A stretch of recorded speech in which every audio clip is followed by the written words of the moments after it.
ये जो आपको गोल गोल सर्कल दिख रहा है, ये सब जो दिख रहा है, ठीक है, इलेक्ट्रॉन इसी में रहता है। यहाँ पर होता है क्या, न्यूक्लियस, और इलेक्ट्रॉन इन सभी जो गोल गोल सर्कल है ना, ये सर्कुलर पाथ पे इलेक्ट्रॉन रहता है। तो इलेक्ट्रॉन का जो घर है उसमें रूल बनाया गया है कि एक घर में, एक ऑर्बिटल में 2 से ज्यादा इलेक्ट्रॉन नहीं रहेंगे, और दोनों जो इलेक्ट्रॉन है उनका नेचर भी अलग होगा, एक मेल होगा तो एक फीमेल होगा। चाहे आप किसी भी एग्जाम की तैयारी कर रहे हो, JEE, NEET, NDA, BITSAT, KVPY, ठीक है, कॉमेड के कोई भी एग्जाम, हर बच्चे को देखना चाहिए। Hello everyone, this is Vijendra Kumar और केमिस्ट्री कीजिए। क्या हाल चाल है, कैसे आप लोग? उम्मीद करते हैं आप सब एकदम मस्त और बिंदास होंगे। तो आप लोगों के लिए एक मैं छोटा सा गिफ्ट लेके आया हूं, और ये गिफ्ट है आप लोग के लिए, मैं एक एक्स्ट्रा वीडियो दे रहा हूं इलेक्ट्रॉनिक कॉन्फ़िगरेशन का। और ये जो टॉपिक है इलेक्ट्रॉनिक कॉन्फ़िगरेशन, मैं इसके पीछे हमेशा क्यों पड़ा रहता हूं। आप लोगों को याद होगा उदय बैच में, उदय 1, उदय 2, उसमें भी आपको इलेक्ट्रॉनिक कॉन्फ़िगरेशन का एक्स्ट्रा लेक्चर दिया गया था। और जो दूसरे बैचेज हैं, 12th के भी बैचेज हैं, वहां पर भी इलेक्ट्रॉनिक कॉन्फ़िगरेशन के एक्स्ट्रा लेक्चर की जरूरत पड़ती है। जब हम जेई के बैचेज लेते हैं वहां पर भी जरूरत पड़ती है, क्योंकि ये इतना इंपॉर्टेंट टॉपिक है कि इसके बिना आप पीरियोडिक टेबल को समझ ही नहीं सकते, इसके बिना आप केमिकल बॉन्डिंग को भी नहीं समझ सकते, इसके बिना आप डीएनए ब्लॉक चैप्टर को भी नहीं समझ सकते, इसके बिना पी ब्लॉक को भी नहीं समझ सकते, इसके बिना कोऑर्डिनेशन को भी नहीं समझ सकते, इसके बिना मेटलर्जी को भी नहीं समझ सकते, मतलब इसके बिना इनऑर्गेनिक केमिस्ट्री ही नहीं समझ सकते। और इनफैक्ट आपके ऑर्गेनिक केमिस्ट्री में भी इसका बहुत यूज पड़ता है। तो ये बहुत ही ज्यादा इंपॉर्टेंट टॉपिक है। और यहाँ पर मैं सिर्फ इलेक्ट्रॉनिक कॉन्फ़िगरेशन नहीं कर रहा हूँ, साथ साथ जो इलेक्ट्रॉनिक कॉन्फ़िगरेशन से रिलेटेड बेसिक कॉन्सेप्ट है, जैसे कि सेल, सब सेल, ऑर्बिटल्स, इलेक्ट्रॉन कैसे भरना है, अनपेयर्ड इलेक्ट्रॉन्स, डी ब्लॉक का भी अनपेयर्ड इलेक्ट्रॉन्स, डी ब्लॉक के आयंस जो बनते हैं Fe2+, Cr+, उनका इलेक्ट्रॉनिक कॉन्फ़िगरेशन, हाफ फील्ड क्यों स्टेबल होता है, फुल फील्ड क्यों स्टेबल होता है, ये सारी बातें, एक्सचेंज एनर्जी, सब कुछ कवर कर रहे हैं, ठीक है, ताकि आपका जो बेसिक है ना, आपका बेस इतना स्ट्रांग हो गया है कि आप उसके ऊपर एकदम बड़ी से बड़ी इमारत खड़ी कर सके, ठीक है। तो ये बात एकदम ध्यान में रखिए कि ये वीडियो आपके लिए बहुत इंपॉर्टेंट है। अगर आप अपनी केमिस्ट्री में गर्दा उड़ाना चाहते हैं, अगर आप अपनी केमिस्ट्री को सुपर डुपर बनाना चाहते हैं, तो ये वीडियो बहुत बहुत बहुत बहुत बहुत ज्यादा इंपॉर्टेंट है।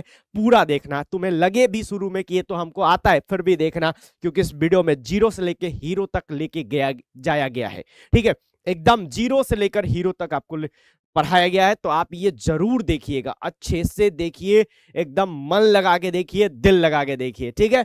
तो क्या करेंगे, कवर क्या करेंगे इसमें हम लोग पूरा इलेक्ट्रॉनिक कॉन्फ़िगरेशन, जैसा मैंने आपको बताया, ये कवर करने वाले हैं।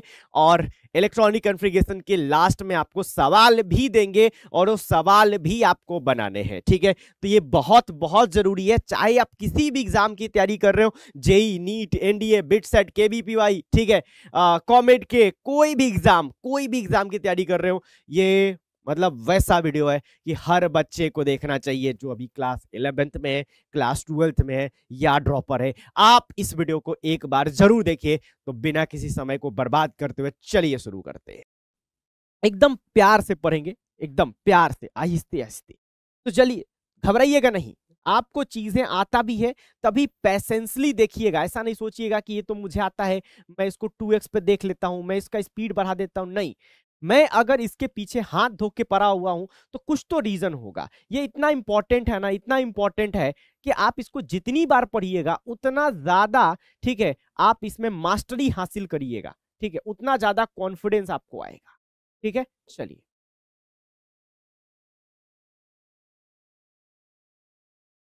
ये क्या है, समझ लीजिए कि ये कोई जगह है, ऐसा समझिए। अभी तो आपको ये दिख रहा है कि आप लोग ये जानते हैं कि मैंने क्या बनाया है, एटम बनाया है।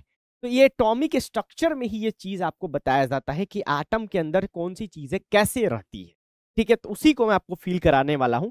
आप समझिए कि मान लीजिए आप दिल्ली में रहते हैं, ठीक है, दिल्ली के किसी पार्टिकुलर सोसाइटी में रहते हैं। सोसाइटी समझते हैं, नहीं समझते हैं, कॉलोनी समझते हैं ना, किसी जगह समझते हैं ना, दिल्ली के किसी जगह में रहते हैं। दिल्ली के किसी जगह का नाम बताएं। मान लीजिए कोई एग्जांपल लेते हैं, दिल्ली में कोई फेमस जगह का नाम बताते हैं। हाँ, करोल बाग में रहते हैं, करोल बाग, ठीक है, राजेंद्र नगर में रहते हैं।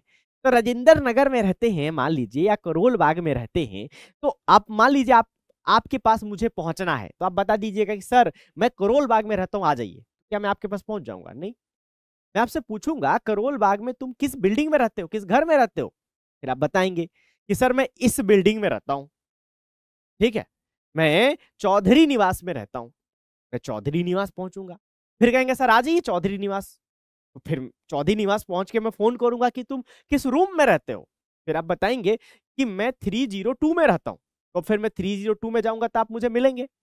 समझिए, तो होता क्या, जिस तरह से दिल्ली में करोल बाग जैसे बहुत सारे जगह हैं, करोल बाग है, राजेंद्र नगर है, रजौरी गार्डन है, ठीक है, द्वारका है, बहुत सारे जगह, रोहिणी है, बहुत सारी जगहें हैं। ठीक है, अलग अलग जगह है। अब ये अलग अलग जगहों में क्या है, अलग अलग बिल्डिंग्स है, अलग अलग रूम्स है, उसमें लोग रहते हैं, और हर लो आदमी का अपना एड्रेस होता है। तो वो जब तक आपको कॉलोनी नहीं बताएगा, जब तक आपको बिल्डिंग नहीं बताएगा, रूम नहीं बताएगा, तब तक आप उसके पास नहीं पहुंच पाएंगे। उसी तरह से इलेक्ट्रॉन का भी अपना एक एड्रेस होता है। इलेक्ट्रॉन कहाँ रहता है समझिएगा, ये जो आपको गोल गोल सर्कल दिख रहा है, ये सब जो दिख रहा है, ठीक है, इलेक्ट्रॉन इसी में रहता है। यहां पर होता है क्या, न्यूक्लियस, और इलेक्ट्रॉन चारों तरफ, ये सभी जो आपको गोल गोल दिख रहा है, ठीक है, मैं एग्जैक्ट नंबर ऑफ इलेक्ट्रॉन नहीं दिखा रहा हूं, ठीक है, इन सभी जो गोल गोल सर्कल है ना, ये सर्कुलर पाथ पे इलेक्ट्रॉन रहता है। समझिएगा, ये सब जगह पे क्या रहता है बच्चों, ये सब जो सर्कुलर पाथ बना है ना, इस सब पे इलेक्ट्रॉन रहता है। जैसे आपने देखा कि करोल बाग में, रजौरी गार्डन में, द्वारका में, रोहिणी में लोग रहते हैं, उसी तरह से इस तरह से इलेक्ट्रॉन रहते हैं सर्कुलर पाथ में।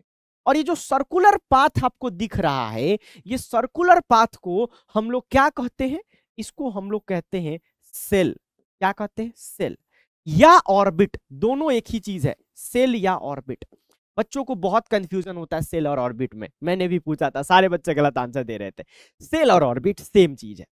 ठीक है, ये जो गोल गोल आपको पाथ दिख रहा है जिसपे इलेक्ट्रॉन रहता है, इसको क्या कहते हैं, इलेक्ट्रॉन जो चक्कर लगाता है, इनको कहते हैं ऑर्बिट या सेल, दोनों सेम चीज है। ठीक है, और ये जो गोल गोल आपका सर्कल दिख रहा है, इसका एक नाम लिखते हैं ना, जैसे ही दिल्ली में जो अलग अलग कॉलोनी है उसका कुछ नाम है ना, रजौरी गार्डन है, करोल बाग है, राजेंद्र नगर है, ओल्ड राजेंद्र नगर है, ठीक है, चांदनी चौक है, ठीक है, चावड़ी बाजार है, ये रोहिणी है, ये सब जो जगह है सब नाम होता है। तो इनका भी कुछ ना कुछ नाम होगा, तभी तो आप पहचान पाएंगे। तो सबसे पहले तो आप इनको रिप्रेजेंट करते हैं नंबर से। नंबर से जैसे इसको 1 बोल देते हैं, ये 2 है, ये 3 है, ये 4 है, ये 5 है।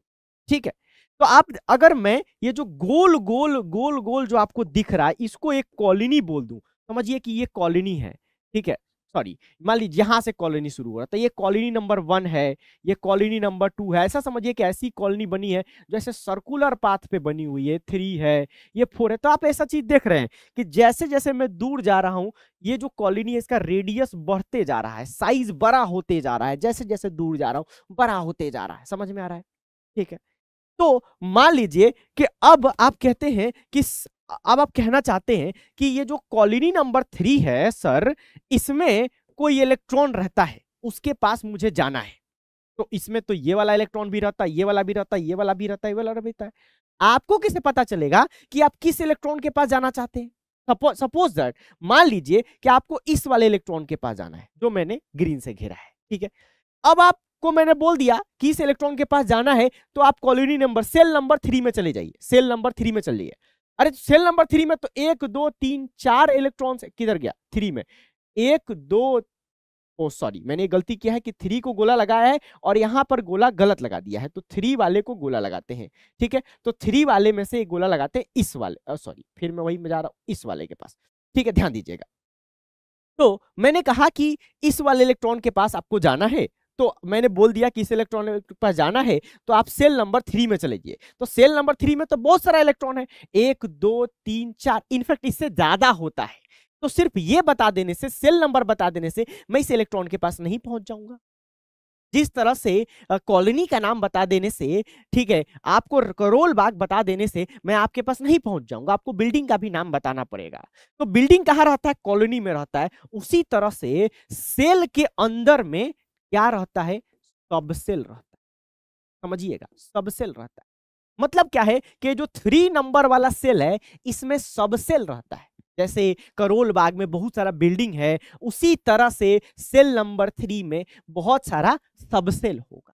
ठीक है, अब आपने तो मैंने बता दिया कि ये जो 3 नंबर वाला आपका सेल है उसके सबसेल में चले जाइए। अब सबसेल भी एक नहीं है, जैसे बिल्डिंग भी किसी कॉलोनी में, करोल बाग में एक नहीं होता है, सबसेल भी एक नहीं है। कोई इलेक्ट्रॉन किसी और सबसेल में है, कोई इलेक्ट्रॉन किसी और में है, कोई किसी और में, कोई किसी और में है। तो मुझे यह भी बताना पड़ेगा कि यार सबसेल के अंदर भी कुछ है क्या। तो सबसेल के अंदर होता है ऑर्बिटल। जैसे बिल्डिंग के अंदर क्या होता है, रूम होता है, सबसेल के अंदर क्या होता है, ऑर्बिटल होता है। जैसे आप किस में रहते हैं, रूम में रहते हैं, उसी तरह से इलेक्ट्रॉन कहां रहता है, ऑर्बिटल में रहता है। इलेक्ट्रॉन का घर क्या है, ऑर्बिटल है, समझिए। तो इलेक्ट्रॉन के बारे में एक बार फिर से चर्चा करते हैं कि इलेक्ट्रॉन इन सर्कुलर पाथ पे चक्कर लगाता है। ये जो सर्कुलर पाथ आपको दिखाई दे रहा है, इस पे चक्कर लगाता है, इसको हम लोग कहते हैं सेल। और सेल के अंदर, सेल को भी ऑर्बिट भी कहते हैं, होता है सबसेल, और सबसेल के अंदर होता है ऑर्बिटल। एक बार फिर से, ये सेल के अंदर में होता है सबसेल, और सबसेल के अंदर में क्या होता है, ऑर्बिटल। और इलेक्ट्रॉन कहां रहता है, ऑर्बिटल में रहता है। ठीक है, इलेक्ट्रॉन का घर क्या है, घर क्या है, ऑर्बिटल है। तो यही चीज आप थोड़ा सा ना इसको रियल लाइफ से रिलेट करके याद रखिएगा। जैसे सेल क्या हो गया हम लोगों से, रियल लाइफ से सेल एक टाइप का कॉलोनी हो गया। अब कॉलोनी के अंदर सेल और ऑर्बिट एक ही चीज है, क्या रहता है, बिल्डिंग रहता है। तो बिल्डिंग क्या हो जाएगा, बिल्डिंग क्या हो जाएगा, आपका सबसेल हो जाएगा। और बिल्डिंग के अंदर रूम रहता है ना, तो रूम क्या हो जाएगा, ठीक है, ऑर्बिटल हो जाएगा। समझिएगा ध्यान से। अब इन सब का अलग अलग नाम लिखने का तरीका हम बाद में समझेंगे, पहले इस चीज को समझिए। जिस तरह से आपके पास पहुंचने के लिए मुझे आपका कॉलोनी एरिया पता चलना चाहिए था कि आप करोल बाग में रहते हैं, उसमें आप चौधरी निवास में रहते हैं, उसमें भी 302 नंबर रूम में रहते हैं, उसी तरह से इलेक्ट्रॉन के बारे में मुझे पता चलना चाहिए कि इलेक्ट्रॉन किस सेल का है, किस सबसेल का है और किस ऑर्बिटल का है, तब मुझे पता चलेगा। जैसे आइए और थोड़ा डीप ले चलते हैं तो आपको समझ में आएगा। तो ये जो आप सेल का हम लोग अब नाम लिखना सीखेंगे, नाम लिखना ध्यान से। तो अगले पेज पे चलते हैं, इस पे वापस आएंगे, ठीक है, ध्यान दीजिएगा। तो सेल का जो हम लोग नाम लिखते हैं, सेल का नाम लिखने का तरीका, सेल या ऑर्बिट एक ही चीज है, पहले ये कंफ्यूजन क्लियर होना चाहिए, ठीक है। तो और यहां लिख देते हैं, सेल हो गया, ऑर्बिट हो गया। सेल और ऑर्बिट के अंदर क्या होता है, सबसेल होता है, ध्यान दीजिएगा, सबसेल होता है। और सबसेल के अंदर क्या होता है, ऑर्बिटल होता है, ठीक है। तो इलेक्ट्रॉन कहां रहता है, ऑर्बिटल में रहता है। और ऑर्बिटल कहां रहता है, सबसेल में रहता है। सबसेल कहां रहता है, सेल में रहता है। समझिए, क्लियर है, ठीक है। अच्छा, तो सेल का जो हम लोग नाम लिखते हैं, ये लिखते हैं KLMN से, KLMN से, आगे भी जा सकते हैं जरूरत पड़ेगा तो। और सबसेल होता है SPD और F, ठीक है। और ऑर्बिटल किस में रहता है, ये सबसेल में रहता है। तो ऑर्बिटल जैसे हो जाता है PX हो जाता है, PY हो जाता है, PZ हो जाता है। ये P का ऑर्बिटल है, मतलब P का रूम है, ऐसा समझिए। ये P के अंदर 3 ऑर्बिटल रहते हैं, किसमें कितना रहता है डिटेल में बात करेंगे। D में 5 रहते हैं, सब याद करा देंगे, कंफ्यूजन बिल्कुल नहीं होगा, ठीक है। तो सेल को हम लोग 1 2 3 से भी डिनोट करते हैं, जैसे आपने यहां पे देखा, ये 1 2 3। तो ये पहला वाला क्या हो जाएगा, K हो जाएगा, ये L हो जाएगा, ये M हो जाएगा, ठीक है। ये 4 वाला N हो जाएगा, इसके आगे भी चला जाएगा इसी तरह से, बट हम लोग को N तक ही पढ़ना है, समझिएगा ध्यान से। अब क्या होगा, ये जो K, ध्यान दीजिएगा, ये जो आपका K सेल है, कौन सा सेल है, 1 नंबर वाला जो K बोलते हैं, इसके अंदर में क्या होगा, सबसेल होगा। सेल के अंदर सबसेल होता है, उसका कुछ नाम होगा, ठीक है, SPDF, ये समझना पड़ेगा। तो आप देखिए, ये जो K वाला पहला वाला जो आपका सेल है, ये छोटा है, तो कॉलोनी छोटी है, तो उसमें बिल्डिंग भी कम होगा, ठीक है। तो ये जो पहला वाला आपका, पहला वाला जो आपका क्या है, सेल है, इसमें एक ही बिल्डिंग रहता है, मतलब पहली वाली कॉलोनी में एक ही बिल्डिंग रहता है। अब बिल्डिंग का क्या मतलब है, सब सेल। मतलब ये अगर हमारा सेल छोटा है, ऑर्बिट छोटा है, तो इसमें कितना सब सेल रहेगा, एक ही रहेगा, क्या, S, पहले S आएगा, ठीक है। फिर आगे बढ़िए, जो 2 की बात करिएगा तो इसमें 2 सब सेल आएगा। भाई साइज बढ़ गया ना, साइज बढ़ गया तो 2 आ जाएगा, ठीक है, साइज बढ़ गया तो 2 आ जाएगा। अब उसका नाम क्या होगा, एक S होगा, एक P होगा। जब तीसरे में जाइएगा जनाब आप, इसमें तीसरे में, तो तीसरे में साइज और बढ़ गया, कॉलोनी का साइज बढ़ा दिए तो नंबर ऑफ बिल्डिंग भी बढ़ेगा, तो इसमें टोटल 3 होगा, SPD, ठीक है। जब चौथे में जाएंगे तो 4 बिल्डिंग रहेगा। 4 बिल्डिंग का क्या मतलब, 4 सबसेल रहेगा, SPDF। अब कई बच्चा सोच रहा होगा सर एस क्या है, पी क्या है, डी क्या है, एफ क्या है। इस सबसेल का अलग अलग नाम है, ठीक है, अलग अलग नाम है।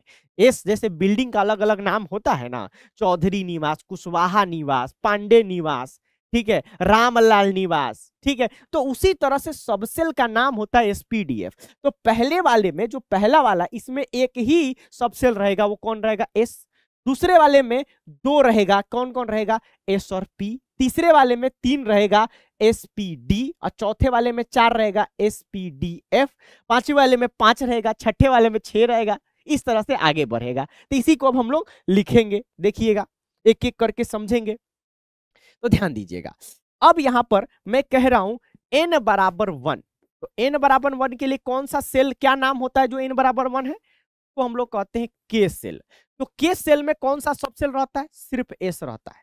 समझिएगा, K सेल में कौन सा सबसेल रहता है, सिर्फ S रहता है, क्योंकि छोटा है K सेल, देखा ना आपने, पहला वाला है। दूसरा, n बराबर 2 में जाइए, तो 2 में जाइएगा तो कौन कौन रहेगा, K भी रहेगा और L भी रहेगा। Sorry sorry sorry sorry sorry, 2 का नाम क्या होगा, 2 का नाम क्या होगा, 2 का नाम हम लोग क्या बोलेंगे, L।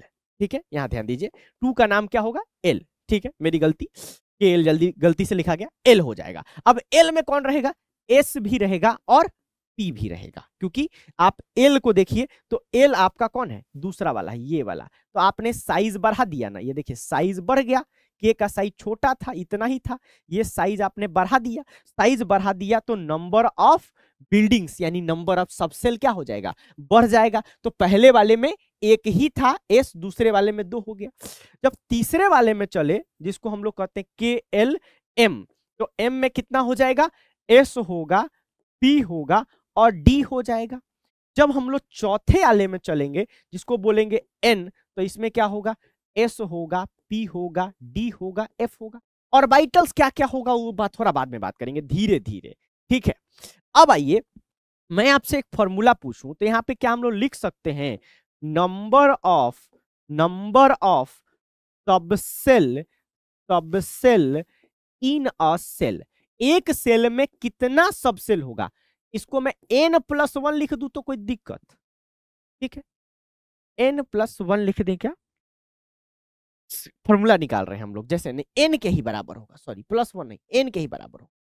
Number of subshell in a shell, ये n के बराबर होगा, n यानी कि सेल नंबर के बराबर होगा। सेल नंबर आपके सामने फॉर्मूला है, जैसे देखिए सेल नंबर, जैसे सेल नंबर 1 है तो इसमें कितना सबसेल है, एक ही ना है, यहां नंबर लिख देते हैं, कितना है, यहां पर 1 है, ध्यान दीजिए, यहां पर एक कितना है, 2 है भाई, S 1 और 1 P 2, यहां पर कितना है, 3 है, यहां पर कितना है, 4 है, समझिएगा। तो क्या हो गया, number of subshell in a cell, एक सेल में, किसी भी सेल में कितना सबसेल होगा, सेल नंबर के बराबर होगा। सेल नंबर 4 है तो सबसेल कितना है, 4 है। सेल नंबर 5 होगा तो सबसेल कितना होगा, 5 होगा। तो आपसे मैं क्वेश्चन पूछूं तो आप लोग बता देंगे क्या, बहुत बेसिक सवाल पूछूं यहां पर, ठीक है, number of subshell in cell number 10, shell number 10 में कितना सबसेल होगा। ऑप्शन ए है, ठीक है, 2 होगा, 3 होगा, 10 होगा, 3 होगा और डी, ठीक है, 5 होगा, बताइएगा। तो यहां पर क्या बताया गया कि सेल नंबर 2 है तो सबसेल भी 2 है, सेल नंबर 3 है तो सबसेल भी 3 है, सेल नंबर 4 है तो सबसेल भी 4 है, तो सेल नंबर 10 है तो सबसेल कितना होगा, उसमें टोटल 10 होगा। उसका नाम उसी तरह से चलेगा, SPDFGH। ठीक है, इस तरह से कभी करके क्वेश्चन कई बार पूछा जाता है, हाइपोथेटिकल केस दे दिया जाता है। आपको SPDF तक ही पढ़ना है, लेकिन मान लीजिए G पूछ दे, H पूछ दे, तो कोई कंफ्यूजन नहीं है, आपको बेसिक कॉन्सेप्ट पढ़ना है, समझना है। ठीक है, चलिए अभी धीरे धीरे और मजा आएगा। तो इतना बात समझ गए, एक बार फिर से रिवीजन करा दे। ये जो आपको गोल गोल दिख रहा है, इसको सेल और ऑर्बिट कहते हैं, ठीक है। और सेल और ऑर्बिट के अंदर होता है सबसेल, सबसेल को हम लोग SPDF से डिनोट करते हैं, और सबसेल के अंदर होता है orbital. Orbital is a like room, जैसे आप रूम में रहते हैं, इलेक्ट्रॉन का रूम क्या है, इलेक्ट्रॉन का घर क्या है, ऑर्बिटल। इलेक्ट्रॉन कहाँ रहता है, ऑर्बिटल में, और ऑर्बिटल कहाँ रहता है, सबसेल में। सबसेल कहाँ रहता है, सेल और ऑर्बिट। ठीक है, वही चीज आपको यहां पर समझाया गया कि जब हमारा सेल छोटा था, के सबसे छोटा सेल है, तो उसमें एक ही आपका सब सेल आया, ठीक है, एक ही बिल्डिंग आया, छोटा कॉलोनी है, कॉलोनी साइज बढ़ाए 2 पे गए, आपने देखा सर्कल का रेडियस आपने बढ़ाया तो उसमें 2 बिल्डिंग आ गया, 2 सब सेल आ गया, ठीक है, जो आपने 3 किया तो यहां पर 3 आ गया, 4 किया तो 4 आ गया, 5 करेंगे तो 5 आ जाएगा। अब हम लोग क्या समझेंगे, अब हम लोग समझेंगे, ठीक है, सबसेल को धीरे धीरे अच्छे से स्टडी करेंगे, सबसेल को, जो हमारा एसपीडीएफ किस चिड़िया का नाम है, कुछ बच्चे कमेंट कर रहे थे, ठीक है, कि एसपीडीएफ सर समझ में नहीं आ रहा है, तो आपको एसपीडीएफ भी अच्छे से समझा देंगे। हालांकि ये सब बैलून वगैरह से भी समझाया जाता है, मैं भी समझाता हूँ, बहुत मजा आता है, लेकिन अभी क्या है ना कि आपको जो थ्योरेटिकल मीनिंग है जिससे आपका क्वेश्चन बने वो समझना बहुत जरूरी है, ठीक है। तो चलिए देखते हैं, हम लोग बात करते हैं एस सबसेल का, ठीक है, एस सबसेल का।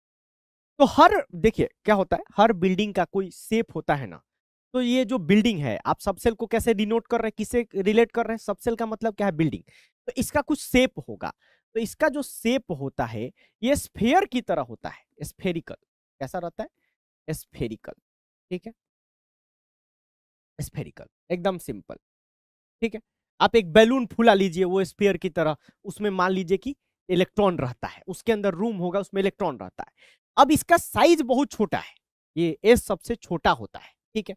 तो जब हम लोग बात करते हैं कि इसमें कितना ऑर्बिटल है, number of orbitals, orbitals in S, S में कितना ऑर्बिटल है, एक ऑर्बिटल का मतलब रूम, ठीक है, और एक ऑर्बिटल को एक बॉक्स से दिखाया जाता है, ऐसे कैसे दिखाता है, एक बॉक्स, ठीक है, और इसी में इलेक्ट्रॉन रहता है, समझ रहे हैं, ठीक है, एक ऑर्बिटल को एक बॉक्स से दिखाया जाता है, ठीक है।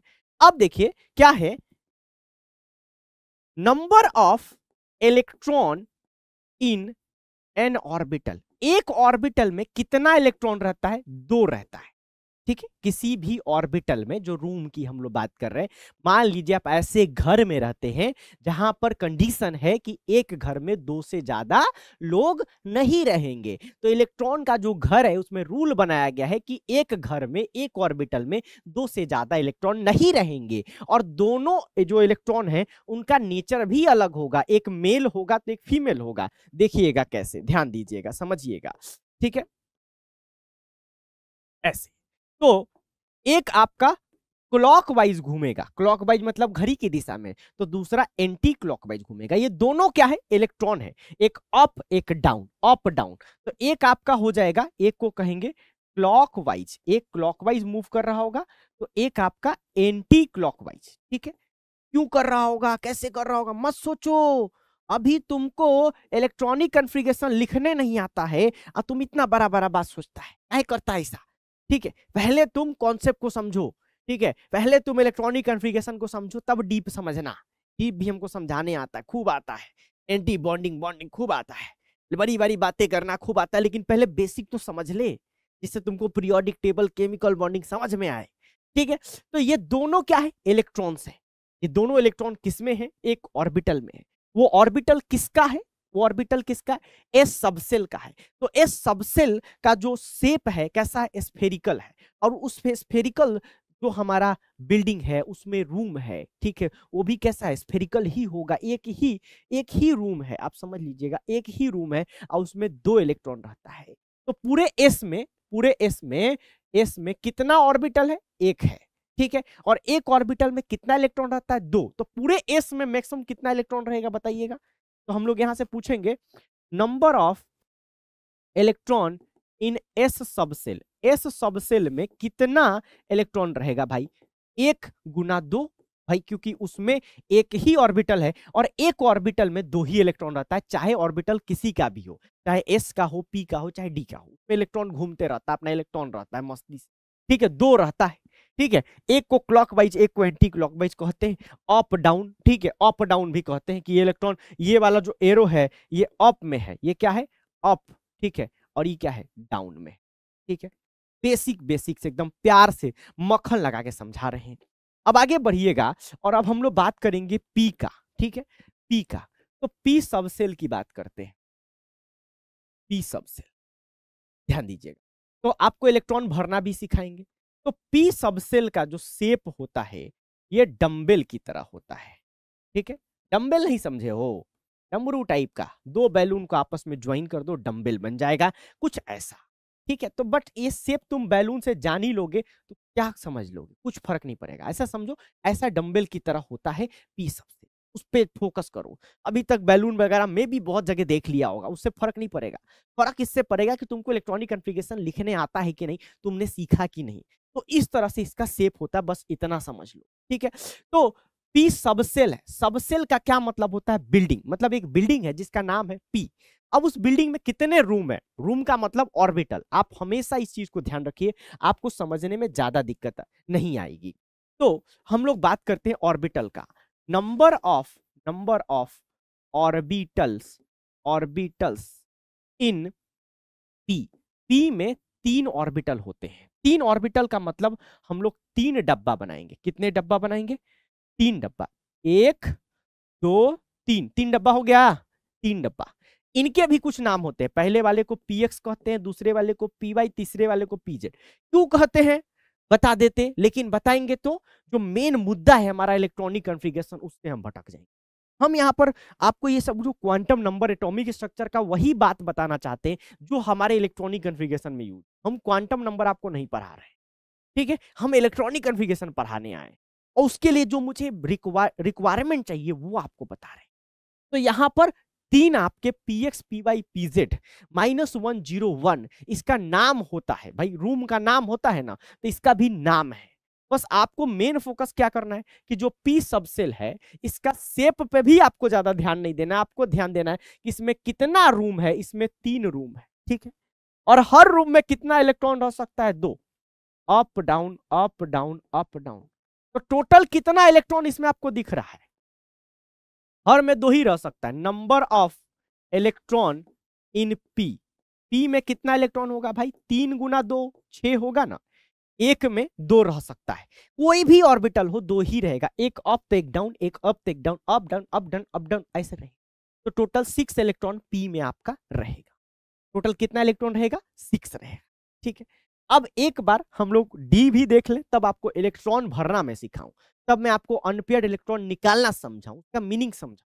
चलिए, तो अब हम लोग जंप कर जाते हैं और देखते हैं डी सबसेल। तो डी भी क्या है, एक सबसेल है उसका। तो इसका जो शेप होता है ये डबल डंबल की तरह होता है, डबल डंबल, ठीक है। डबल डंबल, डबल डंबल कैसा होता है, ठीक है। वही जो आपने डंबल बनाया था इसी को आप ऐसे बना दीजिए, डबल डंबल हो गया, फूल पत्ती जैसा। अब आपको जानना है कि भाई ये डी में कितना कितना कितना क्या होता है, रूम होता है, मतलब कितना ऑर्बिटल होता है। तो हम लोग पूछेंगे number of orbitals, number of orbitals in D. D में कितना ऑर्बिटल होता है, 5 होता है। कैसे याद रखेगा, कैसे याद रखेंगे, देखिए पहले वाले में 1 था, एस में, पी में 3 हुआ, इसमें 5 हुआ, 2 बढ़ते जा रहे हैं, आसान है। तो इसके लिए 5 डब्बे बना दे, तो 5 डब्बे बना देंगे। डब्बे बनाना आपको आना चाहिए, ठीक है। तो 5 घर बना देते हैं, पहला घर, दूसरा घर, तीसरा घर, 1 2 3 4 5। घर घर खेलो ना बचपन में, वही चीज है। तो 5 घर में कितना इलेक्ट्रॉन रहे, कितना लोग रहेगा, ठीक है। एक लड़का एक लड़की, ऐसा समझिए, एक अप एक डाउन। तो देखिए 1 2 1 2 1 2 1 2 1 2 अप डाउन, कितना हो गया, 10 हो गया ना, ठीक है। तो मैं पूछूं number of electrons, electrons in D. D में कितना इलेक्ट्रॉन होगा, 5 गुना 2 10 इलेक्ट्रॉन, ठीक है। क्लियर है ये चीज, ये सबको क्लियर है, इजीली समझ में आ रहा है, ओके। अब ये चीज समझिए, अब एक बार समराइज करते हैं। हमने कितने सबसेल पढ़ा था, एस पढ़ा था, पी पढ़ा था, डी पढ़ा, ठीक है। एफ अभी नहीं पढ़ा है। एस में कितना था 1, इसमें कितना था 3, इसमें कितना था 5। क्या था, ये ऑर्बिटल्स, ऑर्बिटल्स, ठीक है। अब एक लास्ट बचा है जिसको हम लोग कहते हैं एफ। इसका शेप तो आपको पढ़ना भी नहीं है, कॉम्प्लिकेटेड होता है, अभी आपको नहीं जानना, बच्चे, ठीक है। तो इसमें अगर मैं बोलूं कि नंबर ऑफ ऑर्बिटल्स कितने होते हैं, ऑर्बिटल्स मतलब रूम, सिंपल सा समझिए। तो इसमें 7 होता है, 2 और बढ़ जाएगा, 2 करके बढ़ेगा। तो बढ़ा देते हैं, देखिएगा 1 2 3 4 5 6। 1 2 3 4 5 6 7, सब में दो दो लोग रहेंगे, लड़का लड़की लड़का लड़की लड़का लड़की लड़का लड़की लड़का लड़की लड़का लड़की लड़का लड़की। ठीक है, ठीक है, तो कितना इलेक्ट्रॉन हो जाएगा, नंबर ऑफ ऑर्बिटल्स इसमें कितने आएंगे, 7। तो 7 हो गए। तो नंबर ऑफ इलेक्ट्रॉन्स, अब अगर मैं आपसे पूछूं नंबर ऑफ इलेक्ट्रॉन्स की बात करेंगे, तो इलेक्ट्रॉन्स कितना हो जाएगा, इसमें इलेक्ट्रॉन्स कितना हो जाएगा, 7 गुना 2 14। तो एक हम लोग फॉर्मूला बना सकते हैं यहां पर, क्या, नंबर ऑफ नंबर ऑफ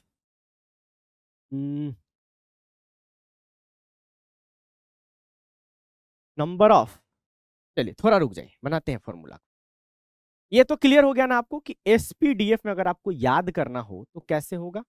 ठीक है, ध्यान दीजिएगा, एसपीडीएफ याद करना हो तो कैसे होगा, इसमें कितना होता है 1, इसमें 3, इसमें 5, इसमें 7, क्या, ऑर्बिटल्स। ठीक है, ऑर्बिटल्स। इलेक्ट्रॉन्स पूछूं तो कितना होगा, 2 से गुना कर देंगे तो इलेक्ट्रॉन्स निकल जाएगा, 2 से गुना कर दीजिए क्योंकि एक में 2 रहता है, 2 रहेगा, इसमें 6 हो जाएगा, इसमें 10, इसमें। ये काफी इंपॉर्टेंट पॉइंट है, ये आप लोग को याद रहना चाहिए। ठीक है, इसको मैं डब्बा भी बना देता हूं एक, याद रहेगा बताइए। ठीक है, ये इंपॉर्टेंट पॉइंट है, याद रहेगा। ठीक है, ये जरूर याद रखिएगा। अब एक और चीज ध्यान दीजिए कि अगर मैं आपसे पूछूं ऑर्डर ऑफ साइज, साइज देखिए, सबसे छोटा कौन था, सबसे छोटा एस, एस आपका स्फेरिकल था, इतना छोटा सा। फिर पी आपका थोड़ा और बड़ा हुआ, डी में गए तो डबल डंबल हो गया, 2 डंबल ऐसा ऐसा आ गया, और बड़ा हुआ, एफ और बड़ा हुआ। तो ऑर्डर ऑफ साइज क्या हो जाएगा, सबसे छोटा आपका कौन है, एस है। इसीलिए आपने देखा कि आप ऐसे भी समझ सकते हैं कि एस में टोटल रूम कितना है, ऑर्बिटल कितना है, एक ही तो है, तो सबसे छोटा है।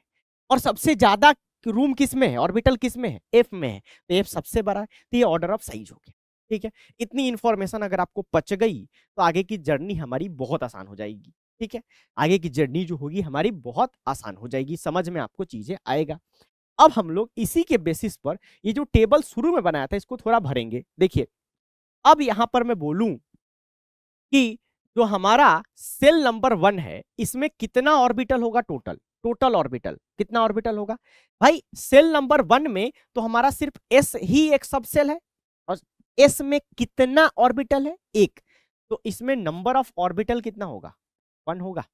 ठीक है, और दूसरा बात, एन बराबर 2 में बात करूं एल के लिए, तो इसमें एस और पी दोनों है, तो दोनों का मिला के ऑर्बिटल जोड़ेंगे, इधर रूम जोड़ रहे हैं, कितना रूम है, तो एस में 1 होता है, पी में 3 होता है, तो 1 + 3 यहां वह क्या हो जाएगा, 1 + 3 बराबर 4 हो जाएगा। ठीक है, 4 हो जाएगा, 4 होगा ना, हाँ 1 + 3 4 हो जाएगा। मैं इसमें बोलूं 3 वाले में तो कितना होगा, इसमें एस भी है, पी भी है, डी भी है, तो एस में क्या होता है, कितना होता है ऑर्बिटल 1, पी में कितना होता है 3, और डी में कितना होता है 5, तो जोड़िएगा तो कितना आएगा 9 आएगा, क्या 9 आ गया। ठीक है, आगे देखिए, आगे देखिएगा, इसमें 4 वाले में देखिए, तो इसमें एस है, पी है, डी है, एफ है, तो एस में तो 1 होता है, ठीक है, पी में 3 होता है, और डी में 5 होता है, और इसमें 7 होता है, तो कितना आ जाएगा 16 आ जाएगा, क्या। ठीक है, 9 7 5 12 12 4 16। ठीक है, तो ये एन स्क्वायर के बराबर हो रहा है क्या, देखिए 1 का स्क्वायर 1, ठीक है, 2 का स्क्वायर 4, 3 का स्क्वायर 9, और 4 का स्क्वायर 16। तो यहां से अगर हम लोग एक फॉर्मूला निकाल सकते हैं कि number of orbitals in a shell क्या होगा। ठीक है, एक फॉर्मूला निकालते हैं, एक सवाल बनाएंगे, तो मैं यहीं पे लिखूंगा नया पेज बना के। ठीक है, क्या होगा क्वेश्चन देखिएगा, फॉर्मूला क्या है, number of orbitals, number of orbitals in a cell, एक सेल में, किसी सेल में कितना ऑर्बिटल होगा, एन स्क्वायर के बराबर होगा। एन की वैल्यू 1 हुई तो 1 था, 2 हुई तो 4 था, 3 हुई तो 9 था, 4 हुई तो कितना हुआ 16 हुआ। ठीक है, और 5 हुआ तो 25 होता। तो अगर मैं इसी में पूछ दूं number of electrons, electrons in a cell, एक सेल में इलेक्ट्रॉन कितना होगा, 2n स्क्वायर होगा, क्योंकि एक ऑर्बिटल में कितना इलेक्ट्रॉन रहता है 2, तो उसमें 2 से गुना कर देंगे। अब मैं आपसे सवाल पूछूं, क्या, number of electrons, electrons in cell number 6 are, अगर सेल नंबर 6 दिया तो उसमें कितना इलेक्ट्रॉन्स होगा। ऑप्शन ए है, ठीक है, 6 होगा, बी है 36 होगा, सी है 72 होगा और डी है नन होगा। चलिए स्क्रीन को पॉज करिए और आंसर बताइए। तो हम लोग फॉर्मूला लगाएंगे, नंबर ऑफ इलेक्ट्रॉन्स पूछ रहा है सेल नंबर 6 में, तो नंबर ऑफ ऑर्बिटल क्या होगा सेल नंबर 6 में, एन स्क्वायर कितना होगा 36, और नंबर ऑफ इलेक्ट्रॉन क्या होगा 2 से गुना कर देंगे, 2n स्क्वायर, तो 36 में 2 से गुना कर देते हैं, तो 36 दूना 6 दूना 12 72 होता है क्या, सी आपका राइट आंसर आ जाएगा।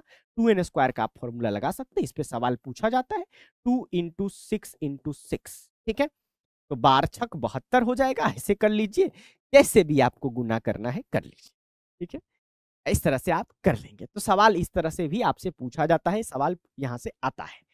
आई होप कि यहां तक आपको समझने में कोई दिक्कत नहीं आई होगी।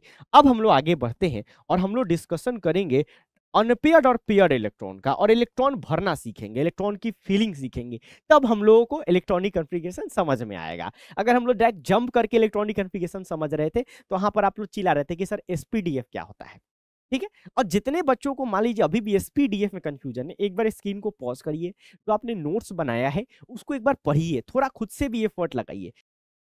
तो आगे बढ़ते हैं, अब हम लोग देखेंगे 2 पार्ट है हमारे पास, एक लाइन ड्रॉ कर लेते हैं यहां से, ठीक है, इधर दे करेंगे पेयर्ड इलेक्ट्रॉन्स और इधर करेंगे अनपेयर्ड इलेक्ट्रॉन,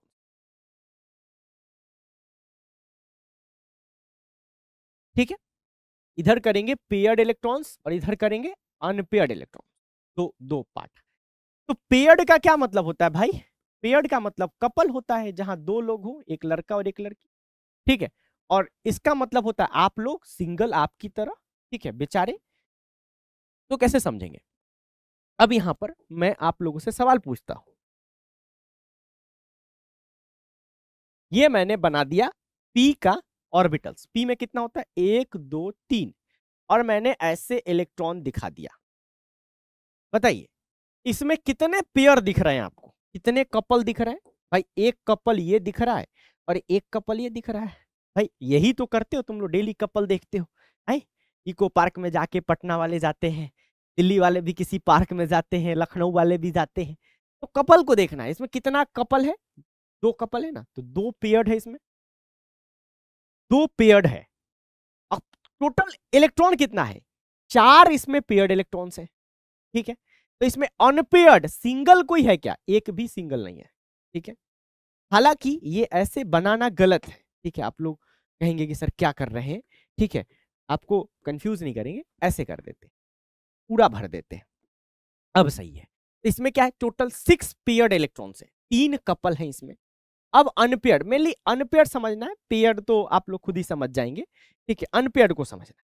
अब देखिए मैं आपसे पूछूं, ये ड्रॉ कर दिया ऐसे ऐसे ऐसे, इसमें कितना अनपेयर्ड है, कितना सिंगल दिख रहा है, भाई ये दोनों पेयर्ड है, ये भी पेयर्ड है, ये वाला मेरा अनपेयर्ड है जो मैं येलो से लगा रहा हूं, ये एक अनपेयर्ड है, ये बेचारा है, सिंगल है, अकेला है, ठीक है। तो अगर मैं इसमें आपसे पूछूं, क्वेश्चन पूछूं, नंबर ऑफ अनपेयर्ड इलेक्ट्रॉन्स, कितने अनपेयर्ड इलेक्ट्रॉन्स हैं इसमें,